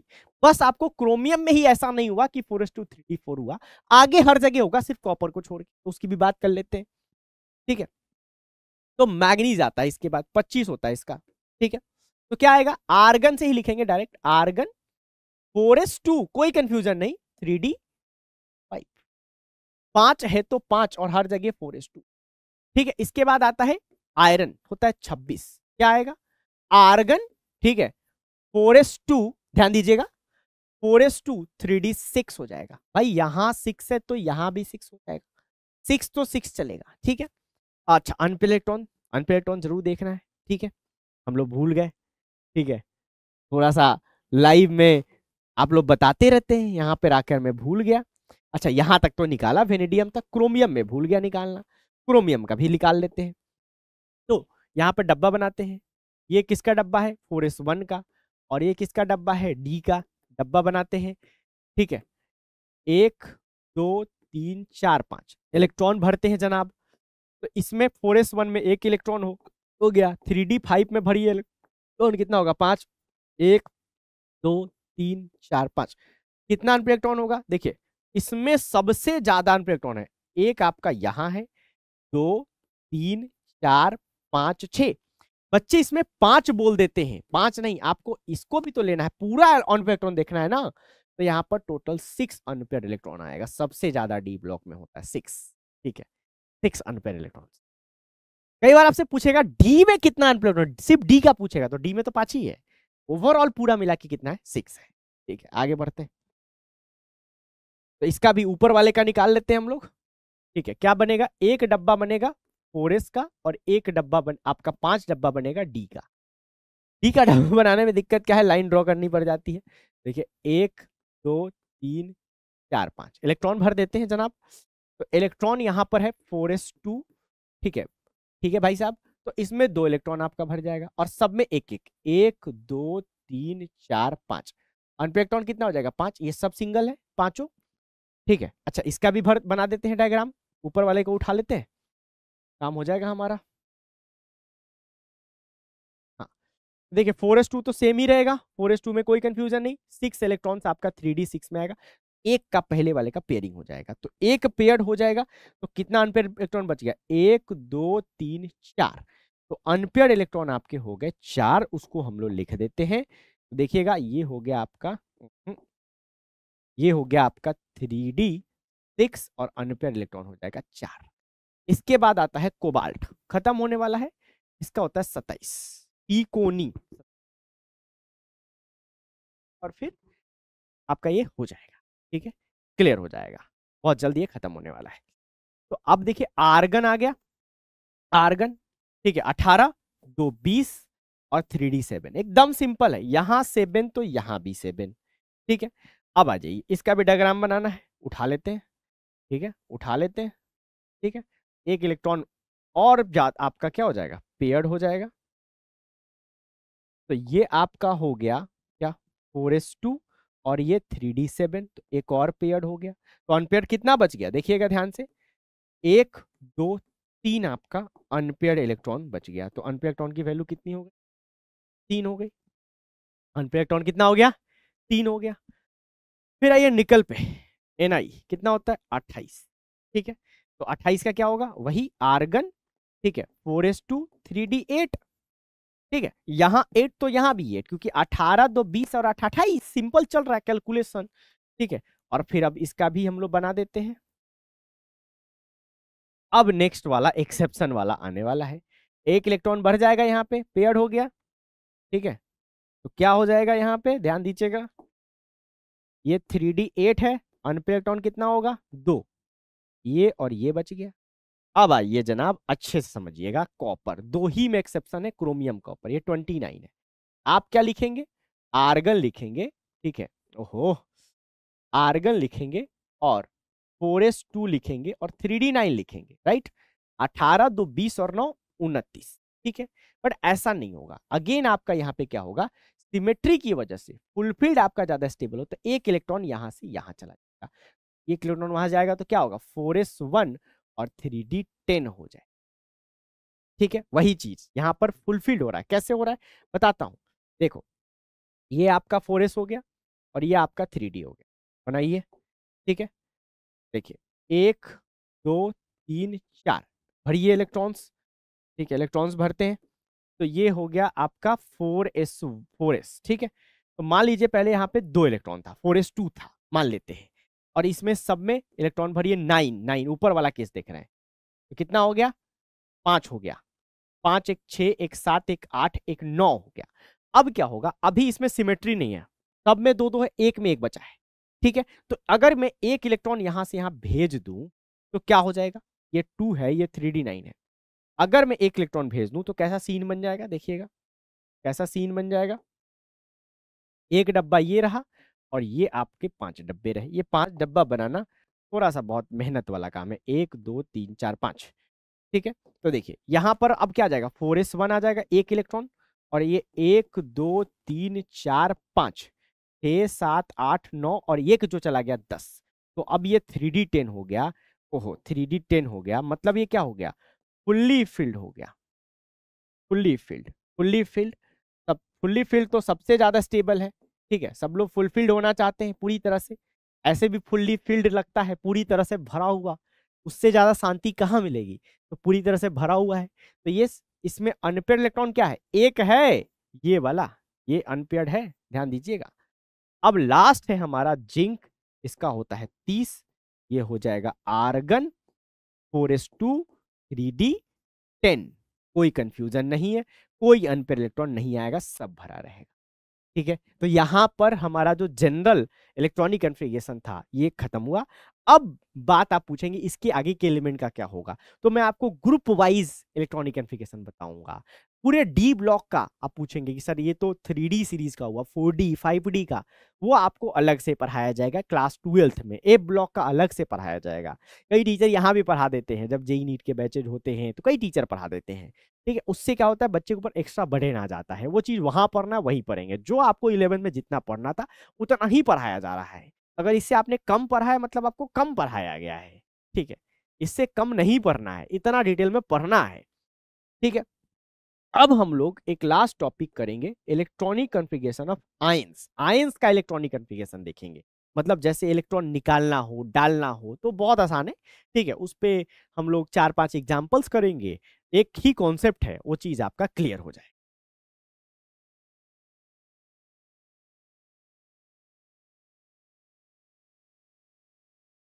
चलो, तो अब देखते हैं इलेक्ट्रॉनिक कॉन्फ़िगरेशन ऑफ आयंस। ठीक है, आयंस का इलेक्ट्रॉनिक कॉन्फ़िगरेशन, किसका, आयंस का। ठीक है, रिकॉर्डिंग करते समय बहुत ध्यान देना पड़ता है कि सब कुछ सही चल रहा है ना। लाइव में तो आप लोग बता देते हो कि सर आवाज नहीं आ रही है, ठीक है, या लाइव ना चल रहा हो, रिकॉर्ड ना हो रहा हो, तो भी पता चल जाता है। यहाँ रिकॉर्डिंग में बहुत ध्यान देना होता है, ऐसा ना हो कि रिकॉर्डिंग हो ही ना रहा हो, नहीं हो, साउंड ही नहीं जा रहा हो, तो फिर दोबारा करना पड़ जाता है। चलो, तो देखते हैं इलेक्ट्रॉनिक कॉन्फ़िगरेशन ऑफ आयंस। अब आयंस दो टाइप के होते हैं, कटायंस और एनायंस। ठीक है, क्या होते हैं, दो टाइप के, एक होता है कटायंस और एक होता है एनायंस। कटायंस पे होता है पॉजिटिव चार्ज, ठीक है, और एनायन पे होता है निगेटिव चार्ज। ठीक है, पॉजिटिव का क्या मतलब होता है, ध्यान देना। पॉजिटिव चार्ज जैसे Na+, जैसे Mg2+, ठीक है। एनायंस जैसे Cl-, F-, negative charge N3-, O2-। तो इन सब का इलेक्ट्रॉनिक कन्फिगरेशन कैसे लिखेंगे, इसकी हम लोग चर्चा करेंगे, ठीक है। तो सबसे पहले हम लोग कटायंस का देख लेते हैं, फिर हम लोग एनायंस का देखेंगे। चलिए आगे बढ़ते हैं और कटायंस का देखते हैं। किसका देखेंगे सबसे पहले, EC of cations. EC of cations, cations का इलेक्ट्रॉनिक कन्फिगरेशन, ठीक है। तो जैसे हम लोग शुरू करते हैं सोडियम से, सोडियम प्लस का हमको इलेक्ट्रॉनिक कन्फिगरेशन लिखना है। तो सोडियम प्लस, कितना प्लस, एक प्लस। एक प्लस का मतलब एक इलेक्ट्रॉन निकाला गया है, तभी तो एक प्लस आया है। पहले वो न्यूट्रल था, जितना प्रोटॉन था उतना इलेक्ट्रॉन था, अब एक प्लस आया है मतलब एक इलेक्ट्रॉन निकाला गया है। तो आप सोडियम को लिखिए, पहले 11 होता है, ठीक है। इसमें से एक इलेक्ट्रॉन निकालने का ऐसे साइन बनाइए और यहां पर लिखिए Na++1 इलेक्ट्रॉन। अब आपको इसका निकालना, तो इसका इलेक्ट्रॉनिक कन्फिगरेशन लिखिए। तो 11 होता है, तो मैं नियॉन से लिख दूं डायरेक्ट, या पूरा भी लिख सकते हैं, पूरा लिख लीजिए। चलिए पूरा लिखिए, 1s2 2s2 2p6 3s1। अब इलेक्ट्रॉन निकालना है, तो आप कहां से इलेक्ट्रॉन निकालेंगे इस पे ध्यान देना है भाई। इलेक्ट्रॉन तो सब जगह, इलेक्ट्रॉन 2s में भी है, 1s में भी है, 2p में भी है, 3s में भी है। इलेक्ट्रॉन कहां से निकाला जाए, तो इसके लिए कॉन्सेप्ट देखिए, ठीक है। BKD देखिए, विजेंद्र कुमार ट्रिक क्या कहता है, इलेक्ट्रॉन हमेशा हमेशा, ठीक है, लास्ट सेल या ऑर्बिट, दोनों सेम चीज है, आपको बता चुके हैं, या ऑर्बिट में डाला या निकाला जाता है। चाहे आपको डालना हो चाहे आप निकालना हो, दोनों काम कहाँ होगा, लास्ट वाले में जाता है, ठीक है। तो आपको इलेक्ट्रॉन निकालना है, तो आप सबसे बाहर से इलेक्ट्रॉन निकालेंगे ना। जैसे आप मान लीजिए यहाँ पे इलेक्ट्रॉन भरा हुआ है, ये पहले वाले पेज पे आइए, फर्स्ट पेज पे इलेक्ट्रॉन भरा हुआ है, तो जो सबसे बाहर वाला इलेक्ट्रॉन है इसको आप निकालेंगे, सबसे बाहर वाले को। तो सबसे बाहर वाला इलेक्ट्रॉन कैसे पता चलेगा, उसके लिए क्या करेंगे आप, एन की मैक्सिमम वैल्यू जो होगी वही ना सबसे बाहर होगी। देखिए सबसे बाहर इलेक्ट्रॉन कौन होगा, जो एन की मैक्सिमम वैल्यू में होगा, ठीक है। ये जो 1s2 2s2 लिख रहे हैं सब एन की वैल्यू ही तो है। तो जो एन की मैक्सिमम वैल्यू, जैसे यहाँ पे काउंट करते जाइए, क्या मिलेगा, ये 3 था 4 5, जो 5 में होगा वही ना सबसे लास्ट सेल होगा।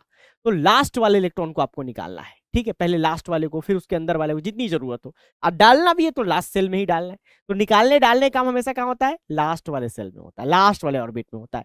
तो अब यहां पर हम लोग देखेंगे कि लास्ट सेल कौन है। ये कॉन्सेप्ट बहुत इंपॉर्टेंट है, काम तब जब आपको इंपॉर्टेंस सब समझ में आएगी जब आप डी ब्लॉक का इलेक्ट्रॉनिक कन्फिगरेशन देखेंगे, ठीक है। डी ब्लॉक में से इलेक्ट्रॉन निकालेंगे, देखिएगा। तो लास्ट कौन है, यही लास्ट है, 3 है, बाकी जगह तो 2 है, ये सबसे आगे यही होगा। तो सबसे पहले कौन सा इलेक्ट्रॉन निकलेगा, ये वाला इलेक्ट्रॉन निकलेगा। तो ये वाला इलेक्ट्रॉन निकल जाएगा तो क्या बच जाएगा, ये सब बच जाएगा। तो लिख दीजिए ना 1s2 2s2 2p6 और 3s0 लिखिए, चाहे ना लिखिए, जीरो का क्या मतलब, ये छोड़ दीजिए, ठीक है। अब ये और थोड़ा और डिटेल में समझ में आएगा जब हम लोग एल्यूमिनियम की बात करेंगे। एल्यूमिनियम का पहले लिखिए क्या होता है, 1s2 2s2 2p6 3s2p6, ठीक है, 3s2 3p1, करेक्ट है।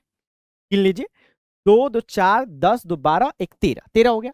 अब एक इलेक्ट्रॉन निकालना है, मतलब अल्युमिनियम प्लस का आपको लिखना है, क्या होगा, कहां से निकलेगा।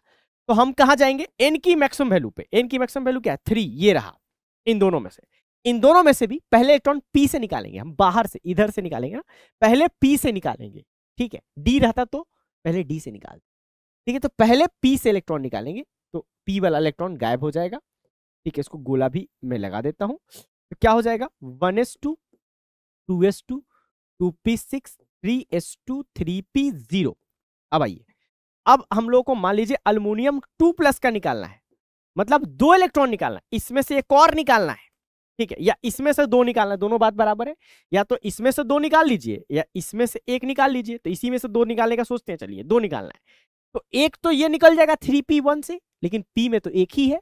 तो अब s में घुसेंगे, लेकिन 3 में ही रहेंगे पहले। तो अब एक p से निकलेगा, एक s से निकलेगा, तो क्या हो जाएगा, 1s2 2s2 2p6 3s1, ठीक है। अब एक और निकालते तो ये भी जाता, एक और निकालते तो इसमें से निकालते, इस तरह से इलेक्ट्रॉन धीरे धीरे करके निकलता है, समझ गए। अब आपको एनाइन का बता देते हैं, फिर कुछ क्वेश्चन करा देंगे, फिर क्लास खत्म हो जाएगा। ईसी ऑफ एनाइन, आहा, ईसी ऑफ एनाइन, एनाइन की बात करते हैं। इलेक्ट्रॉनिक कॉन्फ़िगरेशन एनाइन का कैसे होगा, ध्यान दीजिएगा। तो हम लोग जैसे लिखते हैं, इसका निकालें ऑक्सीजन माइनस का, सिंपल। ऑक्सीजन माइनस का क्या मतलब, एक इलेक्ट्रॉन डाला गया है। कैसे हुआ होगा ये कांड, ऑक्सीजन में एक इलेक्ट्रॉन हमने डाला होगा तो ऑक्सीजन माइनस बना होगा। तो पहले ऑक्सीजन का हम लोग लिख लेते हैं, क्या होता है, 8 होता है इसका एटॉमिक नंबर। तो 1s2 2s2 2p4, देखिए 4 और 4 8। अब एक डालेंगे तो कहां डालेंगे, आउटर लास्ट सेल में डालें। लास्ट कौन है, 2 इज द लास्ट, ठीक है। अब 2 में भी 2 में घुस गए, 2 में घुस चुके हैं, 2 वाले सेल में घुस चुके हैं, उसमें एस भी है पी में, तो पहले पी आपका लास्ट हुआ, ठीक है। इधर से पी आपका लास्ट है, तो पी में डालेंगे तो क्या बन जाएगा ये इलेक्ट्रॉनिक कॉन्फ़िगरेशन। ऐसे भी तो एस में तो डलेगा ही नहीं, एस तो पूरा भरा हुआ है, 2 से ज्यादा इलेक्ट्रॉन तो होता ही नहीं है, 2 तो इसमें ऑलरेडी है। तो क्या हो जाएगा 1s2 2s2 2p5 हो जाएगा। इसमें अनपेयर इलेक्ट्रॉन निकालना, निकाल दीजिएगा ना 2p5 का, ये तो पूरा भरा हुआ ही है। 2p5 का आपको निकालना हो तो भरिए ना, 1 1 2 3 4 5, एक अनपेयर इलेक्ट्रॉन होगा। लेकिन आप कोशिश करिए कि आप जो लास्ट सेल है, लास्ट सेल कौन है 2 का पूरा का बनाइए, ताकि कभी गलत ना हो, ये पूरा बनाइए। तो यहां देखिए एक अनपेयर इलेक्ट्रॉन आ जाएगा, ये 2p5 है, अनपेयर इलेक्ट्रॉन की वैल्यू 1 आएगी। तो अनपेयर इलेक्ट्रॉन आपको किसी में भी पूछ सकता है, ठीक है। अब इसी तरह से मान लीजिए आपसे पूछ दे N3 माइनस का, ठीक है, या ऑक्सीजन में बोल दे एक और डालने का, तो कहां डालिएगा, इसी में डालिएगा, इसी में डालिएगा, एक और यहां डालेगा। अब मान लीजिए एक और डालना पड़ जाए O3 माइनस, तो कहां जाएगा, इसके बाद आपको एक और सेल लेके आना पड़ेगा। कौन आएगा, 2p के बाद कौन आएगा, 3s आएगा, तो 3s में जाएगा, ठीक है। ये आप ऐसे सोच लीजिए, इलेक्ट्रॉन काउंट कर लीजिए। ये प्लस माइनस वाले में ना सबसे इजी तरीका है, इलेक्ट्रॉन काउंट कर लीजिए और लिख दीजिए आंख बंद करके। जैसे देखिए ऑक्सीजन में कितना इलेक्ट्रॉन होता है 8, एक डाल दिए तो कितना हो गया 9, तो 9 का लिख दीजिए ना। अगर मैं बोल दूं आपसे ऑक्सीजन 2 माइनस तो कितना हो गया 8 तो 10, तो 10 का लिख दीजिए ना जनाब। 10 का क्या होता है, नियोन जैसा होता है, लिख दीजिए 1s2 2s2 2p6। तो आपने किस में डाला, लास्ट सेल में डाला इलेक्ट्रॉन, ठीक है। अब मान लीजिए आपको नाइट्रोजन का लिखना 7 होता है, 1s2 2s2 2p3 होता है। लेकिन आपको बोला जाए नाइट्रोजन माइनस का लिखिए, तो एक इलेक्ट्रॉन डालना है तो इसमें डाल दीजिए, तो 1s2 2s2 2p4 हो जाएगा, ठीक है। आपसे कह रहा है एक और डाल दीजिए N2 माइनस का, ठीक है, 2 का, तो क्या करेंगे, इस वाले में 2 डाल देंगे। या आप ऐसे सोचेंगे, कैसे मिट गया ये, अच्छा ये मिट गया, फिर से लिख देता हूं, कोई बात नहीं। ये 1s2 2, ओहो हैंग कर रहा है, ठीक है कोई बात नहीं, बहुत देर से चल रहा है ना तो हैंग करेगा थोड़ा सा। देखिए 1s2 हो गया और 2p3, ये था हमारा नाइट्रोजन का, एक डाल दिए तो ये हो जाएगा 2p4। या काउंट कर लीजिए कि नाइट्रोजन में एक माइनस है तो इसका मतलब 8 इलेक्ट्रॉन है, तो 2p4 हो गया। 2 माइनस का मतलब 7 होता है इसका एटॉमिक नंबर, 7 इलेक्ट्रॉन पहले से था, तो 7 और 2 कितना हो गया 9, तो 9 का लिख दीजिए ना आप, क्या हो जाएगा 1s2 2s2 2p कितना 2p5, 9 हो गया, 9 हो गया। तो इस तरह से आपका माइनस वाले का हो जाएगा, इजी है। अब हम लोग कुछ सवाल कर लेते हैं, थोड़े अच्छे अच्छे ढंग के सवाल। क्वेश्चन है नंबर ऑफ अनपेयर्ड, नहीं एक चीज और, नहीं तो गड़बड़ हो जाएगा। स्कैंडियम का लिखिए आप लोग, स्कैंडियम का क्या होता है आर्गन, ठीक है, 4s2 3d1, 1 तो 1 21 होता है, तो यहां 1 तो यहां 1। अब मैं बोलूं स्कैंडियम प्लस का आपको लिखना है। अब आपको क्या करना है, इलेक्ट्रॉन निकालना है स्कैंडियम में। तो मैंने क्या बोला, इलेक्ट्रॉन हमेशा लास्ट सेल से निकाला जाता है। अब बच्चा लास्ट में इसको लिखा हुआ देखता है तो उसको लगता है इलेक्ट्रॉन डी से निकाल दो। लास्ट सेल कौन है इसका पूरा लिखो, पूरा लिखो, 1s2 2s2 2p6 3s2 3p6 4s2 3d1। Last cell कौन होगा, वो जो गोल गोल चक्कर बना हुआ है उसमें लास्ट सेल कौन होगा, एन की मैक्सिमम वैल्यू, एन की मैक्सिमम वैल्यू कौन है, यहां पर एन की वैल्यू 1 है 2 है 2 है 2 3 है 3 है 3 है 4 है। n की मैक्सिमम वैल्यू लास्ट सेल क्या है 4 है, तो इलेक्ट्रॉन यहां 4s से निकलेगा, d से नहीं निकलेगा। तो ये कंफ्यूजन बच्चों को बहुत रहता है, तो इसका जब लिखोगे तो क्या होगा, आर्गन के फॉर्म में लिख दे, आर्गन 4s1 आएगा, 4s1 3d1, समझिए 4s1 3d1। ठीक है, अब एक और निकालना पड़ जाए, मान लीजिए आपसे पूछ दे स्कैंडियम 2+ का बताइए जनाब, तो आप क्या करेंगे, इसको भी निकाल डालेंगे ना, पहले आपका 4s का पूरा खत्म तो हो, फिर 3d1 आया। ठीक है, अब आपसे कहा जाए एक और निकाल दीजिए, स्कैंडियम 3+ का निकालिए, बनाइए, तो क्या आएगा, आर्गन। अब आपको 3 में घुसना पड़ेगा। अब 3 में आप देखिए कि 3 में आपका डी भी है, पी भी है, एस भी है, तो पहले डी से निकालेंगे, फिर पी से निकालेंगे, फिर एस से निकालेंगे, तो क्या आएगा 4s 0 3d 0, इससे ज्यादा निकालने को बोलता ही नहीं। ठीक है, तो इस तरह से निकाला जाता है कि आप इलेक्ट्रॉन एस से निकालेंगे। आप क्वेश्चन बनाइए, क्वेश्चन है number of unpaired electrons, unpaired electrons, electrons in Fe2+, Fe2+ में अनपेयर्ड इलेक्ट्रॉन बताना है। खूब सारा ये बहुत सारे एग्जाम में पूछा हुआ सवाल है, नीट, जेई, बोर्ड, सीयूटी, एमएससीईटी, सब जगह पूछा हुआ सवाल है, और कितना आसानी से आप लोग बता देंगे। ए है 2, बी है 3, सी है 4 और डी है नन। ठीक है, तो पहले क्या करेंगे, एफी का एटॉमिक नंबर पता होना 26 होता है, एग्जाम में कई बार दे भी देता है, कई बार नहीं भी देता है, याद रखिए एटॉमिक नंबर 26 है। तो आपको पता है आर्गन का 18 होता है, 2 जोड़ दिए 20 हो गया, और 6 आ जाएगा 26, कोई एक्सेप्शन होता नहीं है। एक्सेप्शन तो मात्र 2 ही जगह होता है, कहाँ का होता है एक्सेप्शन, एक आपका क्रोमियम में, कॉपर में, तो इसमें कोई दिक्कत नहीं है। 2 इलेक्ट्रॉन निकालना है, कहां से निकालेंगे, इलेक्ट्रॉन आउटर मोस्ट सेल से निकलता है, लास्ट सेल से निकलता है, लास्ट सेल कौन है 4, तो इलेक्ट्रॉन पहले यहां से निकालेंगे, तो क्या हो जाएगा, 2 निकालना है, तभी तो Fe2+ बनेगा। ठीक है, आर्गन, ठीक है 4s 0 और 3d6, ये हो गया। अब अनपेयर इलेक्ट्रॉन निकालना है, तो क्या करेंगे, डब्बा बनाएंगे, 4s का तो 0 हो गया, तो उसका बनाने की जरूरत ही नहीं है। आपको किस में देखना है, 3d में देखना है, 1 2 3 4 5 इलेक्ट्रॉन भरिए, क्या है 3d6 है।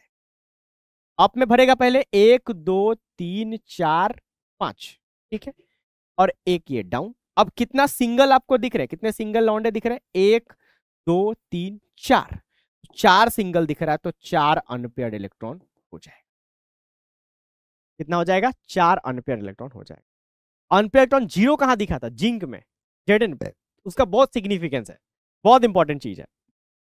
इसमें कितना अनपेयर्ड इलेक्ट्रॉन हो गया, 4 हो गया। बना देंगे आप लोग सवाल, तो सी आपका राइट आंसर है। ठीक है, चलिए अब अगला सवाल थोड़ा और टफ करते हैं। नंबर ऑफ अनपेयर क्यों पूछ रहे हैं, क्योंकि इससे इलेक्ट्रॉनिक कॉन्फ़िगरेशन का भी पता चल जा रहा है, और अनपेयर इलेक्ट्रॉन भी पता चल जा रहा है, इसलिए अनपेयर आपको ज्यादा पूछा जाता है। ठीक है, अनपेयर इलेक्ट्रॉन अगर 0 होता है तो डायमैग्नेटिक होता है, नॉट इक्वल टू 0 होता है पैरामैग्नेटिक होता है, नॉट इक्वल टू 0 होता है अनपेयर इलेक्ट्रॉन तो कलर आता है, 0 होता है तो कलरलेस होता है। तो इसमें बहुत सारी कहानियां बनती है, ठीक है, बट उसमें अभी नहीं जाते, अभी सिर्फ अनपेयर इलेक्ट्रॉन निकालना सीखते हैं। Unpaired number of unpaired electron in chromium 2+, ये बहुत अच्छा सवाल। तो ऑप्शन है वही, 2 ले लेते हैं, बी 3 ले लेते हैं, सी 4 ले लेते हैं, और डी 5 ले लेते हैं। ठीक है, तो क्रोमियम का पहले इलेक्ट्रॉनिक कॉन्फ़िगरेशन 24 होता है, तो आर्गन आता है, ठीक है 4s2 नहीं होता है, इसमें एक्सेप्शन होता है, तो 4s1 आता है, और 3d5 आता है। अब 2 इलेक्ट्रॉन निकालना है, तो एक तो यहां से निकलेगा, एक यहां से निकलेगा। तो अगर मैं कहूं क्रोमियम प्लस में बताइए, तो क्या होगा, आर्गन करेंगे और एक यहां से निकालेंगे, पहले इलेक्ट्रॉन 4s से निकलेगा, तो 4s 0 होगा और 3d5 होगा। तो इसमें कितना अनपेयर इलेक्ट्रॉन आ जाएगा, अगर क्रोमियम प्लस का बोलता तो मैं 1 2 3 4 5, 1 2 3 4 5, तो पांचों के पांचों सिंगल, 5 अनपेयर इलेक्ट्रॉन। अगर मैं यहां पे बोल रहा हूं क्रोमियम 2+ सवाल में पूछा गया, क्या पूछा गया, क्रोमियम 2+, तो क्रोमियम 2+ में 2 इलेक्ट्रॉन निकालते, एक यहां से एक यहां से, तो आर्गन 4s 0, ठीक है, और 3d4, तो 4 ही इलेक्ट्रॉन होगा, चारों अनपेयर्ड होगा, 1 2 3 4 5, 1 2 3 4 अनपेयर्ड इलेक्ट्रॉन कितना हो जाएगा, 4। ठीक है, तो 4 अनपेयर्ड इलेक्ट्रॉन इसमें हो। तो इजी है सवाल, समझ में आ रहा है इजीली। ठीक है। तो इस तरह से इलेक्ट्रॉन निकालने का सवाल खूब पूछा जाता है। तो जब भी निकालना हो आप आउटर मोस्ट सेल से इलेक्ट्रॉन निकालिए, ठीक है, और जब भी डालना हो तो आउटर मोस्ट सेल में डालिए। डालना तो बहुत आसान है, आप इलेक्ट्रॉन जोड़ लीजिए। जैसे अगर मान लीजिए आपको कोई बोल दे कि आप Cl माइनस का बताइए, तो Cl क्लोरीन का कितना एटॉमिक नंबर था? 17। एक माइनस मतलब एक और 18। तो Cl माइनस का जो इलेक्ट्रॉनिक कन्फिगरेशन होगा वो 18 वाले एलिमेंट के जैसा होगा, मतलब आर्गन के जैसा होगा, ठीक है। सेम नंबर ऑफ इलेक्ट्रॉन जो स्पेसीज में होता है उसको आइसो इलेक्ट्रॉनिक स्पेसीज बोलते हैं, आपको पढ़ाएंगे। तो आइसो इलेक्ट्रॉनिक स्पेसीज का इलेक्ट्रॉनिक कन्फिगरेशन हमेशा सेम रहता है, ठीक है। तो चलिए फाइनली हमारा ये इलेक्ट्रॉनिक कन्फिगरेशन खत्म हुआ। तो अब मैं आपको कुछ सवाल दे देता हूं जो आप लोगों को कमेंट करना है, ठीक है, इसका आंसर कमेंट करना है। आप लोगों को क्या क्या निकालना है भैया? इलेक्ट्रॉनिक कन्फिगरेशन लिखना है सभी का, ठीक है, और नंबर ऑफ अनपेयर्ड इलेक्ट्रॉन भी आपको लिखना है। ये दो चीजें आपको यहां पर लिखना है, ठीक है। और आगे चल के आप देखेंगे कि नंबर ऑफ अनपेयर्ड इलेक्ट्रॉन पता होने से कितनी सारी चीजें पता चलती है। मैग्नेटिक मोमेंट का सवाल हो जाता है, डायरेक्ट हो जाता है, कलर का सवाल हो जाता है, बहुत सारी चीजें आपके पैरामैग्नेटिक डायमैग्नेटिक का सवाल भी नंबर ऑफ अनपेयर्ड इलेक्ट्रॉन से होता है। मैं उतना डिटेल में नहीं गया, मुझे डर लगा 11th के बच्चे हैं कहीं ज्यादा हो जाए तो डर ना जाए कि ये सर कहां तक लेके चले गए, ठीक है, कोई बात नहीं। तो अभी इन सभी का इलेक्ट्रॉनिक कन्फिगरेशन आपको लिखना है, नंबर ऑफ अनपेयर्ड इलेक्ट्रॉन लिखना है। पहला है Sc2+, दूसरा है Cr2+, तीसरा है Cu2+, चौथा है आपका Ni2+, पांचवा है, ठीक है, पांचवा है भैया Al3+, ठीक है, सिक्स्थ आपका है N2-, सेवेंथ आपका है Mn2+, ठीक है, 8 आपका है वेनेडियम+3, ठीक है, 9th है हमारे पास टाइटेनियम+2, 10th हमारे पास है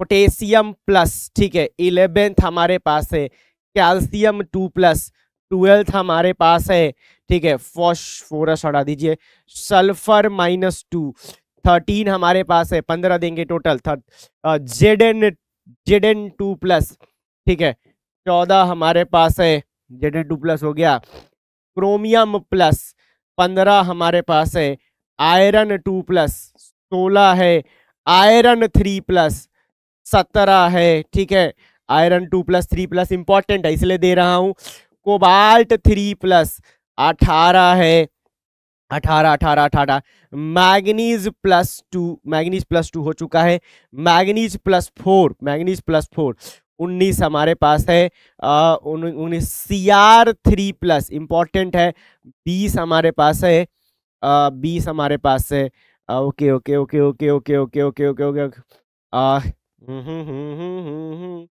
मैग्नीज+, इन सभी का अनपेयर्ड इलेक्ट्रॉन और आपको निकालना है इलेक्ट्रॉनिक कन्फिगरेशन। अगर आपने इतना कर लिया आप इलेक्ट्रॉनिक कन्फिगरेशन में महारत हासिल कर लिए, आप इलेक्ट्रॉनिक कन्फिगरेशन के बादशाह बन गए। अगर आप इलेक्ट्रॉनिक कन्फिगरेशन के बादशाह बन गए समझिए कि आपके जेई और नीट एग्जाम में इसी सिर्फ वीडियो से एक सवाल तो कम से कम आने वाला है। ये इतना बेसिक है, इतना इंपॉर्टेंट है। उम्मीद करते हैं ये वीडियो आपको पसंद आया होगा। अगर अच्छा लगा है, ठीक है, तो दबा के दिल दीजिए कमेंट में। तो चलिए मिलते हैं अगले वीडियो में, तब तक के लिए बाय बाय।